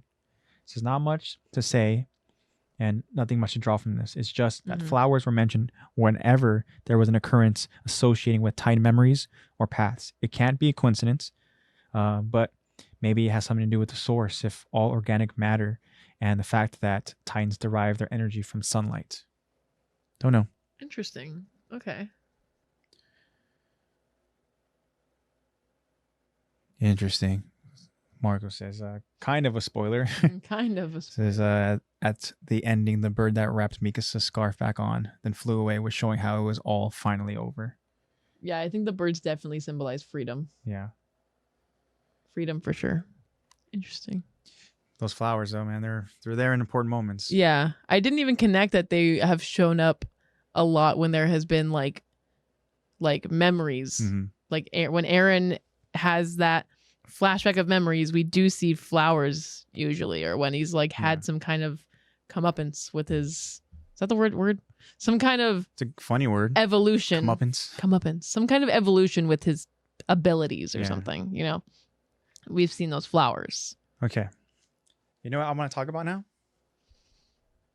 I want to talk about some casting. I knew it. I was going to say it. I was going to say that you wanted to talk about who, because we've talked about this so many times of how we would do a live action Attack on Titan. Okay. So I'm going to get into it here. The right way. I'm going to get into it here. And I personally would love to be Grisha. That character has so much like happening in his story. Yeah. And especially from what we see in season 4. It's one of those things where I'm like, okay, if we're doing this hypothetical live action that Eddie is directing, yeah, and he casts me as Grisha, I get to be part of the beginning. I get to be part of the end. Yeah, which would be fun, you know, to go ahead and come back and reprise that role. Yeah. And I think it would be a very fun role to be able to kind of just like showcase a lot of the emotions that he kind of ranges from, right? You know, I think we could just go ahead and straighten my hair. Yeah. You know, that has been a fan cast. Yeah, okay. Dahan. Yeah, I think he's a little too tall though, but yeah, he's a little too tall. I've seen that for sure. That would be very fun seeing Dahan and seeing like Chris Evans as Chris Evans as Commander Irvin. Yeah, but and then I get to work alongside those guys. You kidding me? Oh my gosh, I know. I'm over. The one thing, look at the cast, and it's just like all these names, whatever, and then just who the hell is AJ? I know, who is AJ? Who is that dude? Yeah. The only thing I don't like about fan cast, because we have looked at a good amount of them, the only thing I don't like usually is that they usually only fan cast these like A-list celebrities. Yeah. When it's like, oh, cool, you casted them because they're so well known, and I guess, you know, they have brown hair. I guess they could play this person. Like, we talked about before, like how we would cast like young, like obviously starting from the beginning, how we would cast. The idea is Eren, Armin, to be patient with the approach and not rush the story. And what the idea is, you go ahead and you cast these like, let's say 7 to 9 year olds to be your Armin, your Eren and Mikasa. Yeah. The idea is that, you know, unfortunately they're contractually obligated to reprise their roles years down the line. Up until you guys are 19. Yeah. How I would go about it is, you know, just kind of like how HBO series Game of Thrones did. When you cast them very young and you allow them to kind of just grow up and become that character. There would be years in between seasons where you would kind of have like you have your season 1 where we go ahead and we talk and focus on that. And for me personally, the idea is to, with an HBO series, have it stay as true to the source as possible. And that's so difficult. How are you going to go ahead and kind of just like, you know, create those especially in a live action way. Yeah. With it being a TV series. Yeah. It's not like this big budget Marvel movie. Yeah. Know? But if, again, like say hypothetically, if like, you know, HBO is involved, I think that they have the budget to go ahead and do it. Seeing some of the practical effects and some of the CGI that they've been able to accomplish with some of their series, specifically, like I said, like use Game of Thrones as kind of like a direction, right? A good like reference, but not copying. But then you go ahead and you have and they didn't even necessarily go ahead and cast these crazy A-lists. They essentially kind of grew and they started becoming. That's what I liked about kind it. Of like they started more famous because of their roles, right? Like I would love to just get some really, really good. Like some someone very with potential, very right? new, someone like very like us, and like us, some very new, like just these kids, like let's do it. And then as they grow, they'll just get so much better. They'll get so familiar with these characters. It'll be so good. And think about the bond that they're gonna actually build amongst themselves, and it's gonna just translate on film. Yeah, exactly. And so that would be the idea. But I mean, you can maybe have a couple like big names attached to some of the smaller roles. Like a role that I have in mind would be like, okay, a role that would be so fun to cast with like a big name just for the cameo effect of it would be like an Aaron Krueger down the line. Like Aaron Krueger shows up and he literally like flips the entire script and tells us Lexi is Hanju be absolutely and she would love that. For me personally, that would come very naturally. I think I would cast Lex again. This is kind of tough because you'd have to cast. If we're talking about casting young, it wouldn't make sense, I guess, because in terms of, or maybe it would. Because we kind of have a little bit of an age jump or whatever. Yeah. But I would kind of cast Lexi as Ymir. Yeah. The Jaw Titan Ymir. I think the Jaw. Yeah. And I think that would be amazing me too, because like if we go again, as we talked about the whole mocap Titan process where you kind of like generate your likeness, you would go through that process. I'd be because crawling around. You get to go ahead and have this little troll Titan look. Yes. Somehow. Which honestly, CGI, I think I'd be able to do pretty well. Not gonna lie. So that would be cool. But like just thinking about who to cast as some of these characters. It's funny. I think I have more of a likeness to Ymir than I do with Hanji. I still wanna. Another thing that I really don't like is when they try to like make these features like more Eurocentric and everything, like these Eurocentric features that they try to, because I love a big thing about Hanji is that she has this, it's gonna sound really weird, but she has this nose that is not necessarily Eurocentric and like, what's the word I'm thinking of? Something attractive. What's the word I'm thinking of? Something attractive? Yeah, it's a term. I don't know. Attractively pleasing or something, or it's like not publicly attractive. It's what's the word I'm thinking of? Generally attractive. No, you're thinking of I think I know what you're thinking about, but I can't think of it as well, the word itself. But as far as in terms of like the public eye. It's the way that media tries to shape as saying like, look, this is what's attractive, and it's these very Eurocentric features. But we have Hanji that does not have a Eurocentric nose. Like she has this doesn't as well. They both have these kind of hook noses, and that's what makes them unique and makes them cool, and they're still both can be that's the word. Thank you, Marco. Thank you. It's not conventionally attractive, but they have this way that, or something. Thank you, Marco. And but they have this way about them that makes them attractive in other ways. Like you don't need to have this beautiful, perfect nose to be attractive, which is what I love about I love non-Eurocentric features so much that conventionally attractive. Also, hi AJ. Well, hello, oat milk latte number 3. Hello. But yeah, conventionally attractive. Thank you so much. That's the word I was thinking of. I'm so glad you guys knew what I was talking about. But yeah, I would love to play Hanji. That would be amazing, but I would not want to take someone who could be represented and identified using their nose. Can we just talk about how they said hi to me and not hi to you? Yeah. Wow. Thanks. Oat milk latte 3. It's okay. No. But I wouldn't want to take that away from, again, this answer is getting kind of political, but I wouldn't want to take that away from someone, not political, but someone like being able to look on screen at someone famous and be like, oh my gosh, that looks like me. It's not someone with this very Eurocentric nose. Like that looks like me. We have a hook nose. Like I'm being represented in a super cool way because it's Hanji. Yeah. I think you would make a great Hanji. You would act as a great Hanji in terms of like the personality. I think we'd have to tweak your appearance a little bit. Yeah, for sure. If you want to just give me the nose, I mean, there you go, Lex, you got it. Oh, hi. Wow. The obligatory, and you too, Lex. It's okay. At least you got a hi, Lex. At least I got hi. That's fine. But yeah, so as far as Marco, I appreciate you fan casting me as Grisha, but somebody that I had in mind, I might change that because of the recent credits to this character, but or say this actor. But somebody I had in mind for Grisha was like a Jared Leto. Yeah. I don't know if I trust him now. Because honestly, not his acting. Jared Leto is I think he's a pretty good actor. I think he takes it way too serious. Yeah, that's true. He takes it super serious. It's definitely an art that he just the morale hard. On set, and all that. That's true because he does go method a lot and it does freak people out. I don't think he's a bad actor. He does, with lack of a better term, go try hard.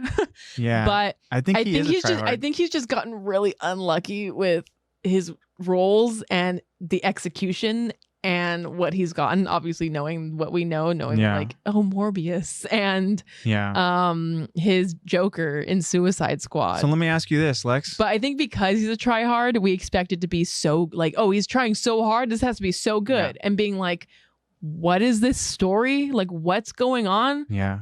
Like, his acting isn't bad. It's just the execution. Morbid time. Okay, I don't think that's said at all in the entire movie. It's there online. No one has seen the movie. Like, Morbid Time is a meme in itself because not even the second time when they put it out there for the memes. I think it's just a meme because it's both equally in the movie and not in the movie because no one's ever seen it. I mean, I saw it. I never heard him say it's Morbid Time, but I mean, maybe. So, no one's ever seen it. No one can prove it. So let me ask you, going back to the topic we just discussed here. So we cast, or Eddie casts. Eddie casts Jared Leto as Grisha Yeager. Does that help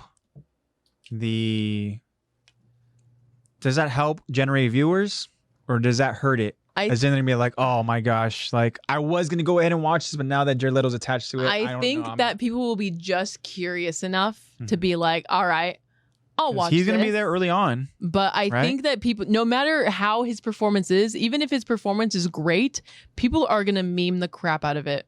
Doesn't matter just because Jared Leto is memeable. That's something that we want. No one would know about Morbius at all if it didn't get memed. It'd just be like, this is a bad movie, don't watch it. But my question is, does it take away from the importance of the story? Like, is that something that we want people to be talking about Attack on Titan live action meme terms, or do you want them to talk about how well it was created? I think so it adds publicity, but it does take away from I'd have to kill a family to get ready for the role. Yeah, he's that method. He does. It takes it way too far. Yeah. A lot of time. Yeah. God, can you imagine experiencing him as a person on set filming that moment? Oh my! And his psyche and everything. Obviously, I have never met the guy, and I probably will never meet him in my life. I don't know how he is in terms of, just filming and everything. Just from what we have kind of like heard. Hearsay. He like you said, Lex, he's a tryhard. He goes to a certain extent, right? And I don't know if that helps or if it doesn't or whatever the case is. Yeah. But yeah, the man, can you imagine his like how he would be during like filming that scene?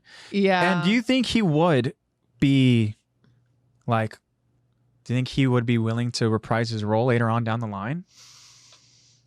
He's somebody that we think we can trust? I don't think so, because of how I know that the public, no matter on how good he does or not, the public will react in a very interesting way. And I don't think that he would really be into that and be like, now I have to return. And he either is think like, oh, I don't want to go back because no one liked me in that role, or he's going to think no one liked me, I have to go back and try harder. Yeah. Which is probably what we don't want on set. Yeah, I don't know. Especially with these children around.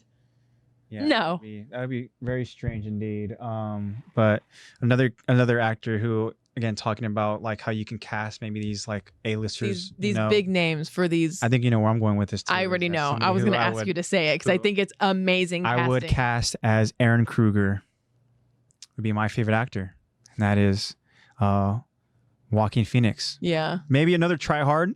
Yeah. But he's really, really good. I think he would absolutely kill that role. And it's something we wouldn't have to rely on him to like sign a contract with, because he's not the kind of person. He's very much into like these into these like indie film, like these very artistic films. Like he likes doing films. He doesn't just, I'm gonna do a movie. He likes, I'm gonna do this imagine film. So it'd be like, hey, you just have to be this one character. He's super impactful, changes the whole dynamic of the entire series. Yeah.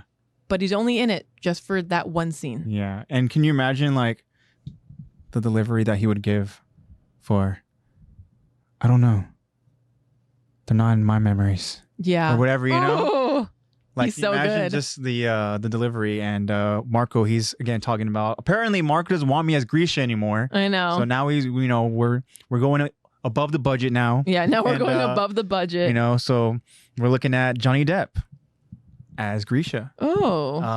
Not because that would he's a big actor, but I think Johnny Depp because he's got a big range. Oh yeah, Johnny Depp's a shapeshifter. Yeah, he has. That man is a full-on shapeshifter.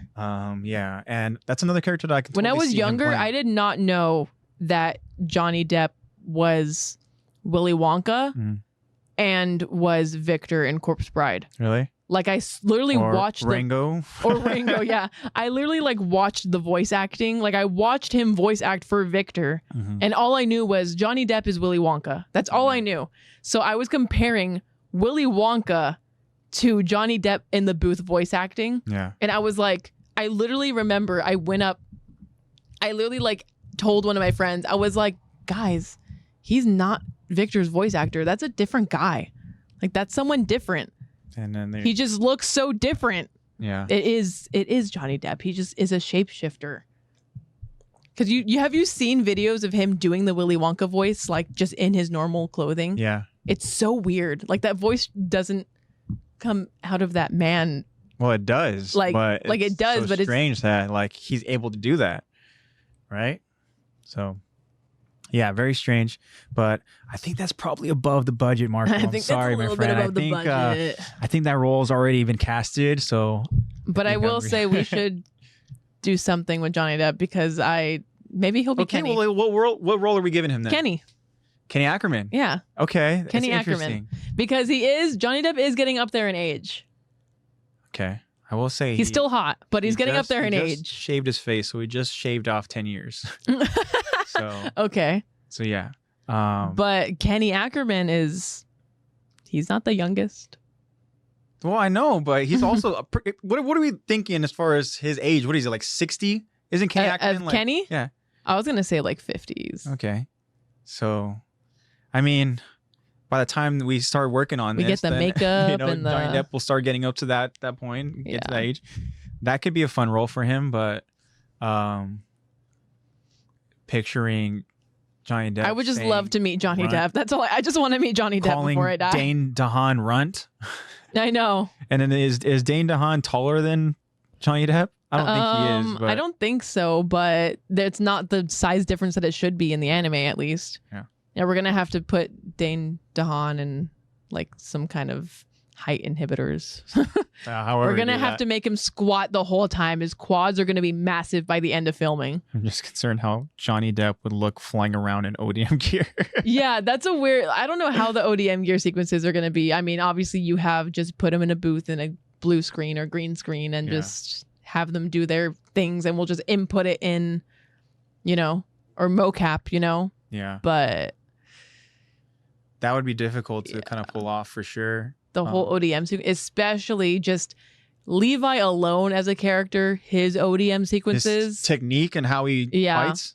Can you imagine having to go ahead and create that both in live action? Graceful and aggressive and fast and precise. And yeah, there's a reason why Levi is the strongest soldier.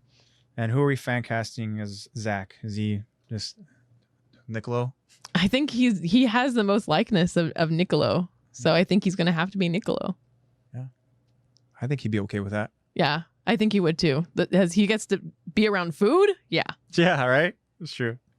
All right. Well, we've gone on for quite a bit. Is there any other topics you want to go ahead and talk about, Lex?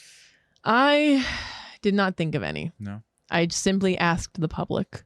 The movie would read 80% CGI. That would be asking for a big budget. Yeah, that's a very big budget. Maybe. Yeah. But maybe we can do it. Maybe. I also need to find out how to be able to end the stream on here. But we'll figure I'll find a way. Also, I'm now Zach of last week, and now I have to use the restroom. Oh, I do too.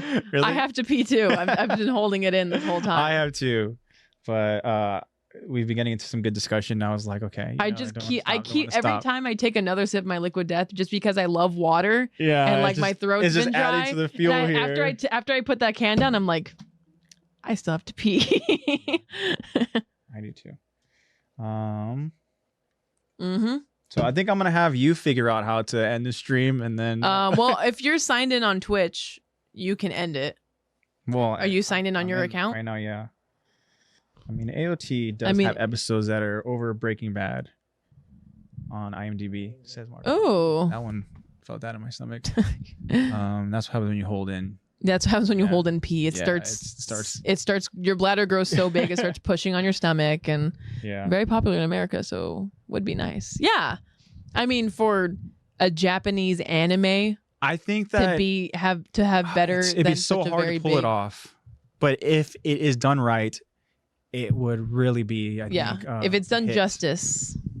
And again, it all comes down to the cast as well. Yeah, you know, you need to have casting, and especially like important, like we talked about, if you cast young kids as the 3 main characters, like that's a lot to you know. Because there has been live action Attack on Titan movies made before, but a big thing, because I was about to say, if you have very good writing and you have really good casting, then the CGI could take a little bit of a hindrance in the first season, and then hopefully gets better later on as we start generating more income. But I remembered that a big reason why people hated the live action movie is because the Titans looked so disturbing. Like they looked so off because they were actually actual like people. They were right? actual people, just in these costumes. Again, there was still, of course, computer generated imagery.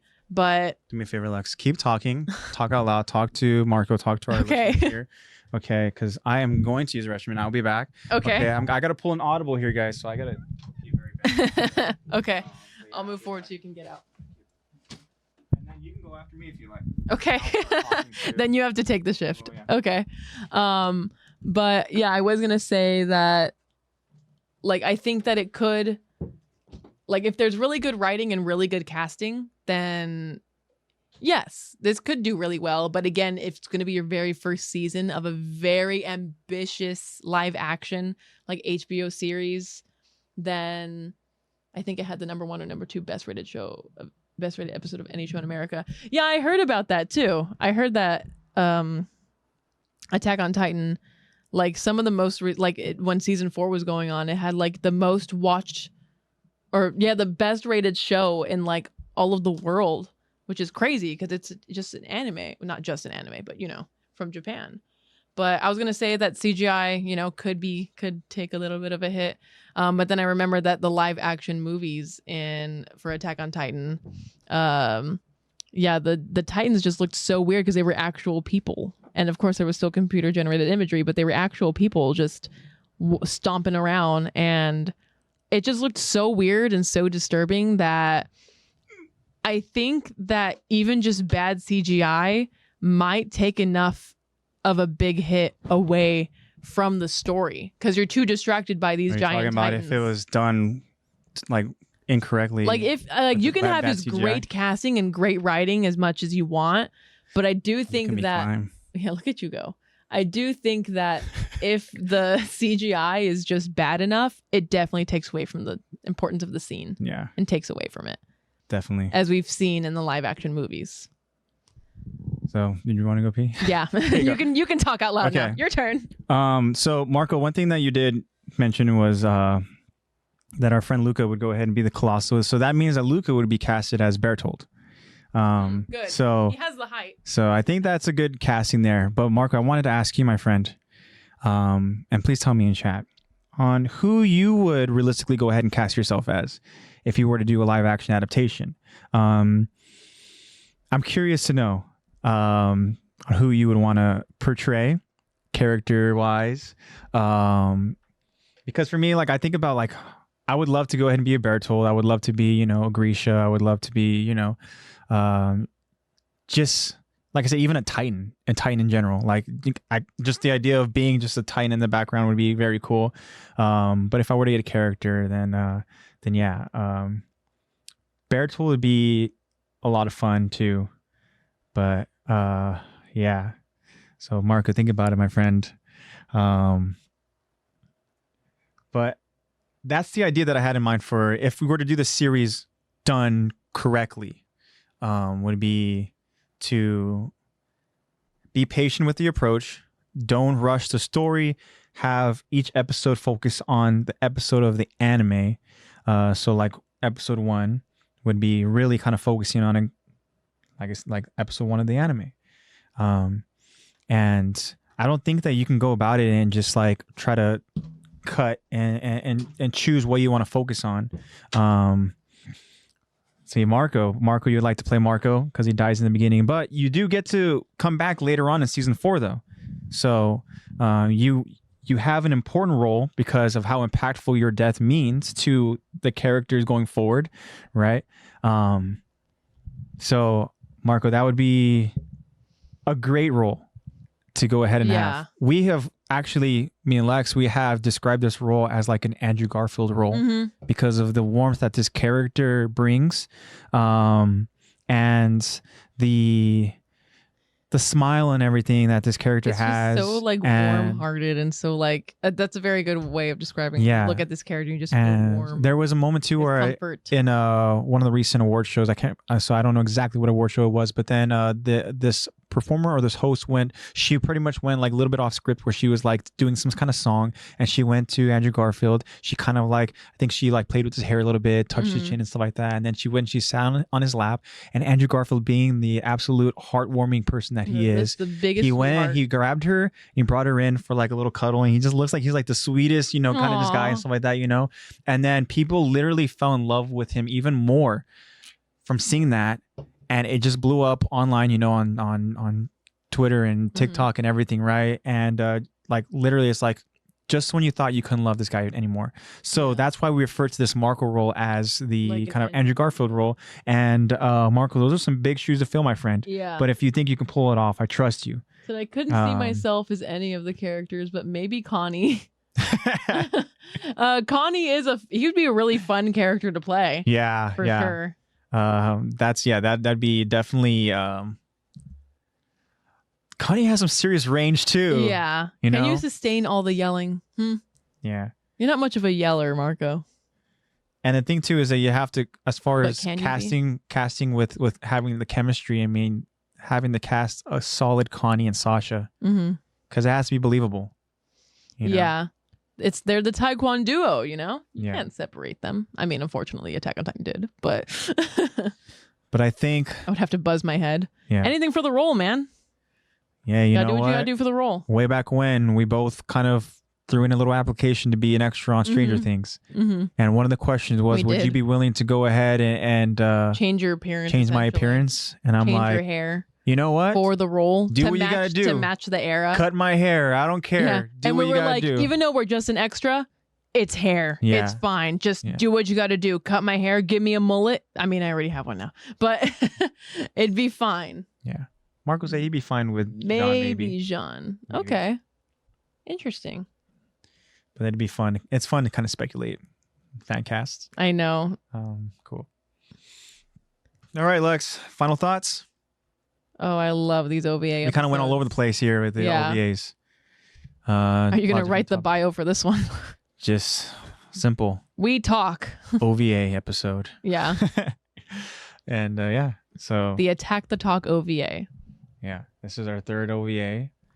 We covered a lot. We talked about a lot of different stuff. We speculated about a lot of different things. We maybe even learned a little bit. I learned that I need to watch the real OVA to understand. I know, we need to watch the Attack on Titan OVA. Yeah. Marco, can you answer that, Lex? Who can you see? Marco. Going straight up off of the first thing that came to my mind, I could see Marco as maybe one of the Levi squad members. Ooh. Okay. So you got either Gunther. Which then he would have to kind of change his appearance to a point where like he'd have to. I think Gunther's a little bit more on the, I don't want to say heavier set, but he is on the heavier and he side. has talking about almond, but he has that kind of like weird like almond. Yeah, he's got like an onion head. And then so I don't know how Mark would be able to pull that one off. Yeah. Then there's Elgin, who Mark would have to then go blonde for that role. Yeah. Or if you want him just to be Otowo. I wasn't thinking Otowo, but can you imagine to get bodied by Annie? No, not they do more than that. That might be like an honor. Can you imagine seeing yourself die in fashion through CGI in that like capacity, and seeing it being executed? Yeah. Seeing yourself. You know what, Marco? You can be the guy that gets flung around on his ODM. The guy who gets spun around. Imagine being casted as that. Like, you're gonna be that guy. But I was thinking more like an Eld or a Gunther. So the first time I saw Marco through the FaceTime, what came to my mind was, and again, it's in part because of his appearance. And he said he's down to get stepped on for sure. Down to get stepped on by Annie, all right. But I saw season 4 Eren. Really? Yeah. And that's just kind of like what I saw. Is it the hair? And, like I said, in part because of the appearance and stuff. But then, yeah, I did. I went over and I saw season 4 Eren. Wow. And Marco, do you think you can do that? So that's a big role. Those are big. That's the biggest role. And yeah. Sat on. I don't think. Can you imagine that's how she kills people? It's both an honor. Well, I mean, she did. She sat on the freaking Wall Enthusiast. Oh yeah, she did. Even better. You know what? You can be Pastor Nick. Pastor Nick. He didn't even get sit on, just his followers. Yeah. Even better. Well, sit on. This episode has been fun, guys. It's been fun chatting with you guys and talking about all these different topics and having your guys' throwing in topics as well. Like I said, we covered a lot.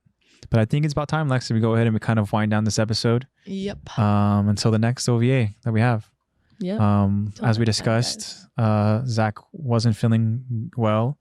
And so he was unfortunately missed out on this OVA. Wish him well. Yeah. Hope he gets better soon. Yeah, hopefully Zach's back with us next week. Because we miss you, buddy. And there's moments through our discussion here, I just kind of think about how Zach would answer certain things, or how he would go ahead and talk about a lot of different stuff. And when Zach is back, we have to talk about Eddie's his we have to talk about his theory. Yeah, because as we mentioned, Zach would give a better insight and response. Yeah. Way better than any of us. Yeah, because I did read through his theory and everything, and I could make a good like inference, be like, okay, I know what he's trying to say, but I wouldn't be able to draw examples from Naruto. Yeah. So I would like to give Zach the reins for that, because he would do it justice. Yeah. Do more OVA episodes. We will in the future. For sure. I love chatting with you guys. Oh yeah, definitely. And even as we do our normal kind of structured episodes, if you guys in chat will give us like a topic to discuss, I mean, we'll go and we'll talk about it for sure. Think about last week's episode. I believe it was Marco that chimed in and talked about the 3 top favorite anime, and we started discussing that, and it it turned into so much. Yeah. And, I mean, yeah, we don't really need to label it as an OVA for you guys to ask questions and us just talk about it. It's just these OVAs, my favorite parts. They're a lot more open, structured. Yeah, exactly. It's not so structured, not so like, okay, let's get into the episode. Yeah. Yeah. So a lot of fun. Again, guys, thank you guys so much for sticking around with us. This episode was a lot of fun. But unfortunately, that wraps up another episode of Attack the Talk. This is our OVA episode number 3. We're very excited for future OVAs. Remember, guys, new episodes will be streamed every Sundays on Twitch. We've been doing 8 o'clock streams because your schedule's been very busy. I get off work at 7:30. So Lexi literally gets off work. She rushes here, and then she will do her preparations. Yeah. I speed eat and then I sit down. Yeah. But I was going to say, Lexi, you want to go ahead and talk about your day as far as what you had to do today? What I do for work. I'm just going to say my title. What you experienced. No, just to get into your title. What do you experience today? Yeah, at work. I want you to discuss. I experienced more exciting things yesterday at work. The same exact job, same exact hours. What happened yesterday? Yeah. But I'll just give. So today One of the residents gave me a candy bar. We played bingo. Lots of visitors because it's just Father's tell them the Day. moment. Just tell them the moment. Yesterday, I'm about to put her on blast. You don't know who she is. Don't say names. Just say what you had to deal with. I had to take a resident up to her room because she crapped herself. Yeah. So I had to stand in an elevator with her. Thankfully, she's only on the second floor. But yeah, I had to take her. She was so embarrassed. I felt so bad. She told me I must have played bingo for too long. Oh. That's so sad. Yeah. And then I had another resident ask me if I was married and that she has a grandson that she would love for me to marry. Interesting. So cool. That's about my day. Very good. So that's your day, and then you go ahead and you rush over here and then immediately after I come here and I I have such an appetite after dealing with them. So if your schedule, if anything changes, guys. 2 jobs. I'm a receptionist at both. In case I'm not a caregiver. I don't have to wipe their butts or anything like that. But I do like to help them. Yeah. So not in that extent, but I'm a receptionist. So again, I gotta know. Guys, if anything changes in terms of like Lexi's schedule that will it'll like interfere with our scheduling wise, we'll update you guys for sure. So now continue on with the closing here, guys. Let you know. All the updates will be on our Instagram at Attack to Talk Podcast. If you don't follow, please follow us, guys. Also, guys, if you guys want to check out the episodes at a later date, episodes will be available. I say video episodes will be available on Spotify and on YouTube every Thursday, as well as if you guys want to just listen to us, audio podcast episodes will be available on Spotify. Well, Spotify is a video, but everywhere else you get your podcast, guys, will be available there. Yeah. If you guys are watching this on YouTube, guys, please like, comment, subscribe. We would appreciate that greatly. Yes. Just to help us out with that whole kind of YouTube aspect. Is very appreciated. Yes, very much appreciated. Doesn't go without notice for sure. We notice it all, guys. Of course, we got to talk about some merch. Linktree again, guys, something that Lexi created, super helpful. And in our Linktree, we have AnimeCrunch, a link that will take you to their online store. You guys can browse through all the different anime merch, all the different items that they have. You can browse through them, and if you see anything you like, go ahead and purchase those items, guys. They have some very cool stuff. Also, there's a link for Fandomion where you go to that link. It'll take you to a link to where you can browse through their online store. And you can use Lexi's promo code that she has available. That promo code is Lex at Fandomion. Let Lexi help you guys out. And you guys can help out Lex by using that promo code Lex. That is promo code LEX at Fandomion. Click that link and we'll send you straight to their online store. Anything you want to mention as far as that, Lex? Or did that pretty much cover it? Yeah, that's pretty much it. I'll let you guys know if I get any more updates. Fandomion, actually, they talk to me directly and let me know if there's any new stuff coming out so that you guys can have first pick. Yeah. But so far nothing recently, but I will let you know. Yeah.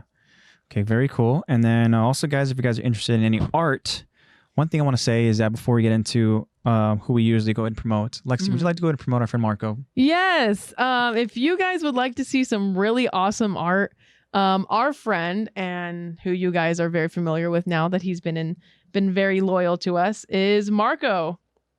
So his Instagram is Marco Mamone. That's MARC0 MAMONE. And he has some really, really cool art. We've shown it in the last stream. I'll just show, let's see. I'll just show an Aaron, one of his most recents that he did. I realized that I'm just going to have to hold and hope for the best because we don't have a camera that we can go off of. Go ahead and hopefully this is working. But yeah, you guys want to check out Marco. He's got promote, and I'm gonna go ahead and try to fix the desktop real quick. Okay. Yeah, he's got some really awesome art, super skilled. He's just an overall awesome dude, and his art is also awesome. And I'm following back on the Attack the Talk Instagram. And yeah, he does a lot of work from haven't done anything in months, but I'll get back on it. Of course, man. No rush. I understand. Everyone has a creative process.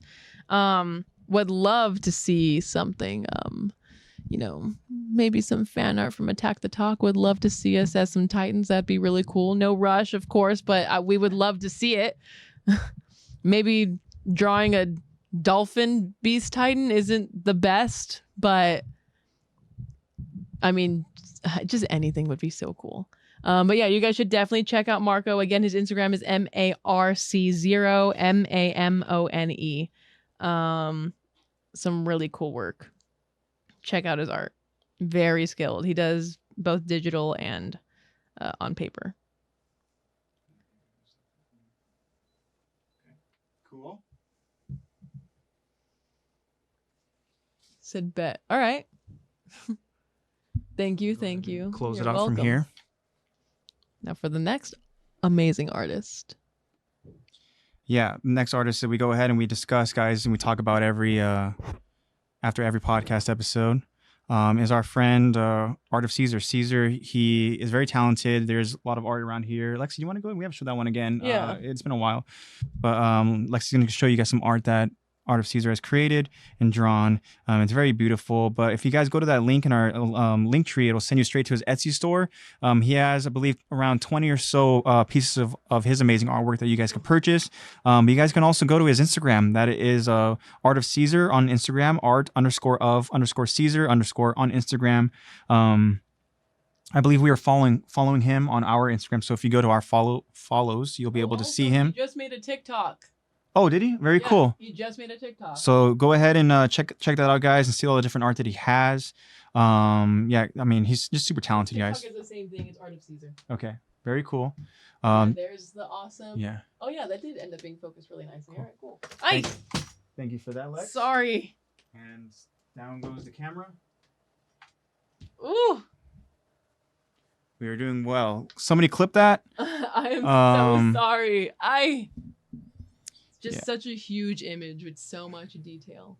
Yeah. Like you can literally see. Very cool. All right. Oh, the carpet has. All right. That was a very high def shot of the carpet. I think we should end it there. Yeah. And let's just throw everything. No, guys. I do want to say again, guys, just thank you so much for the continuous support. Just keep spreading the word, guys. Everything that you guys have done for us so far has been amazing, and we appreciate everything, guys. And you guys, just shout out to you loyal listeners and people who are still here sticking around with us. As you can see, we're clearly a mess right now. Sorry about that. I guess it's that lack of Zach effect. That's what happens. Zach is the glue. Even though his FaceTime call is what? Yeah, it kind of like threw us all off. But it's all right. But we love you, Zach. We persevere. Hope you get better again, buddy.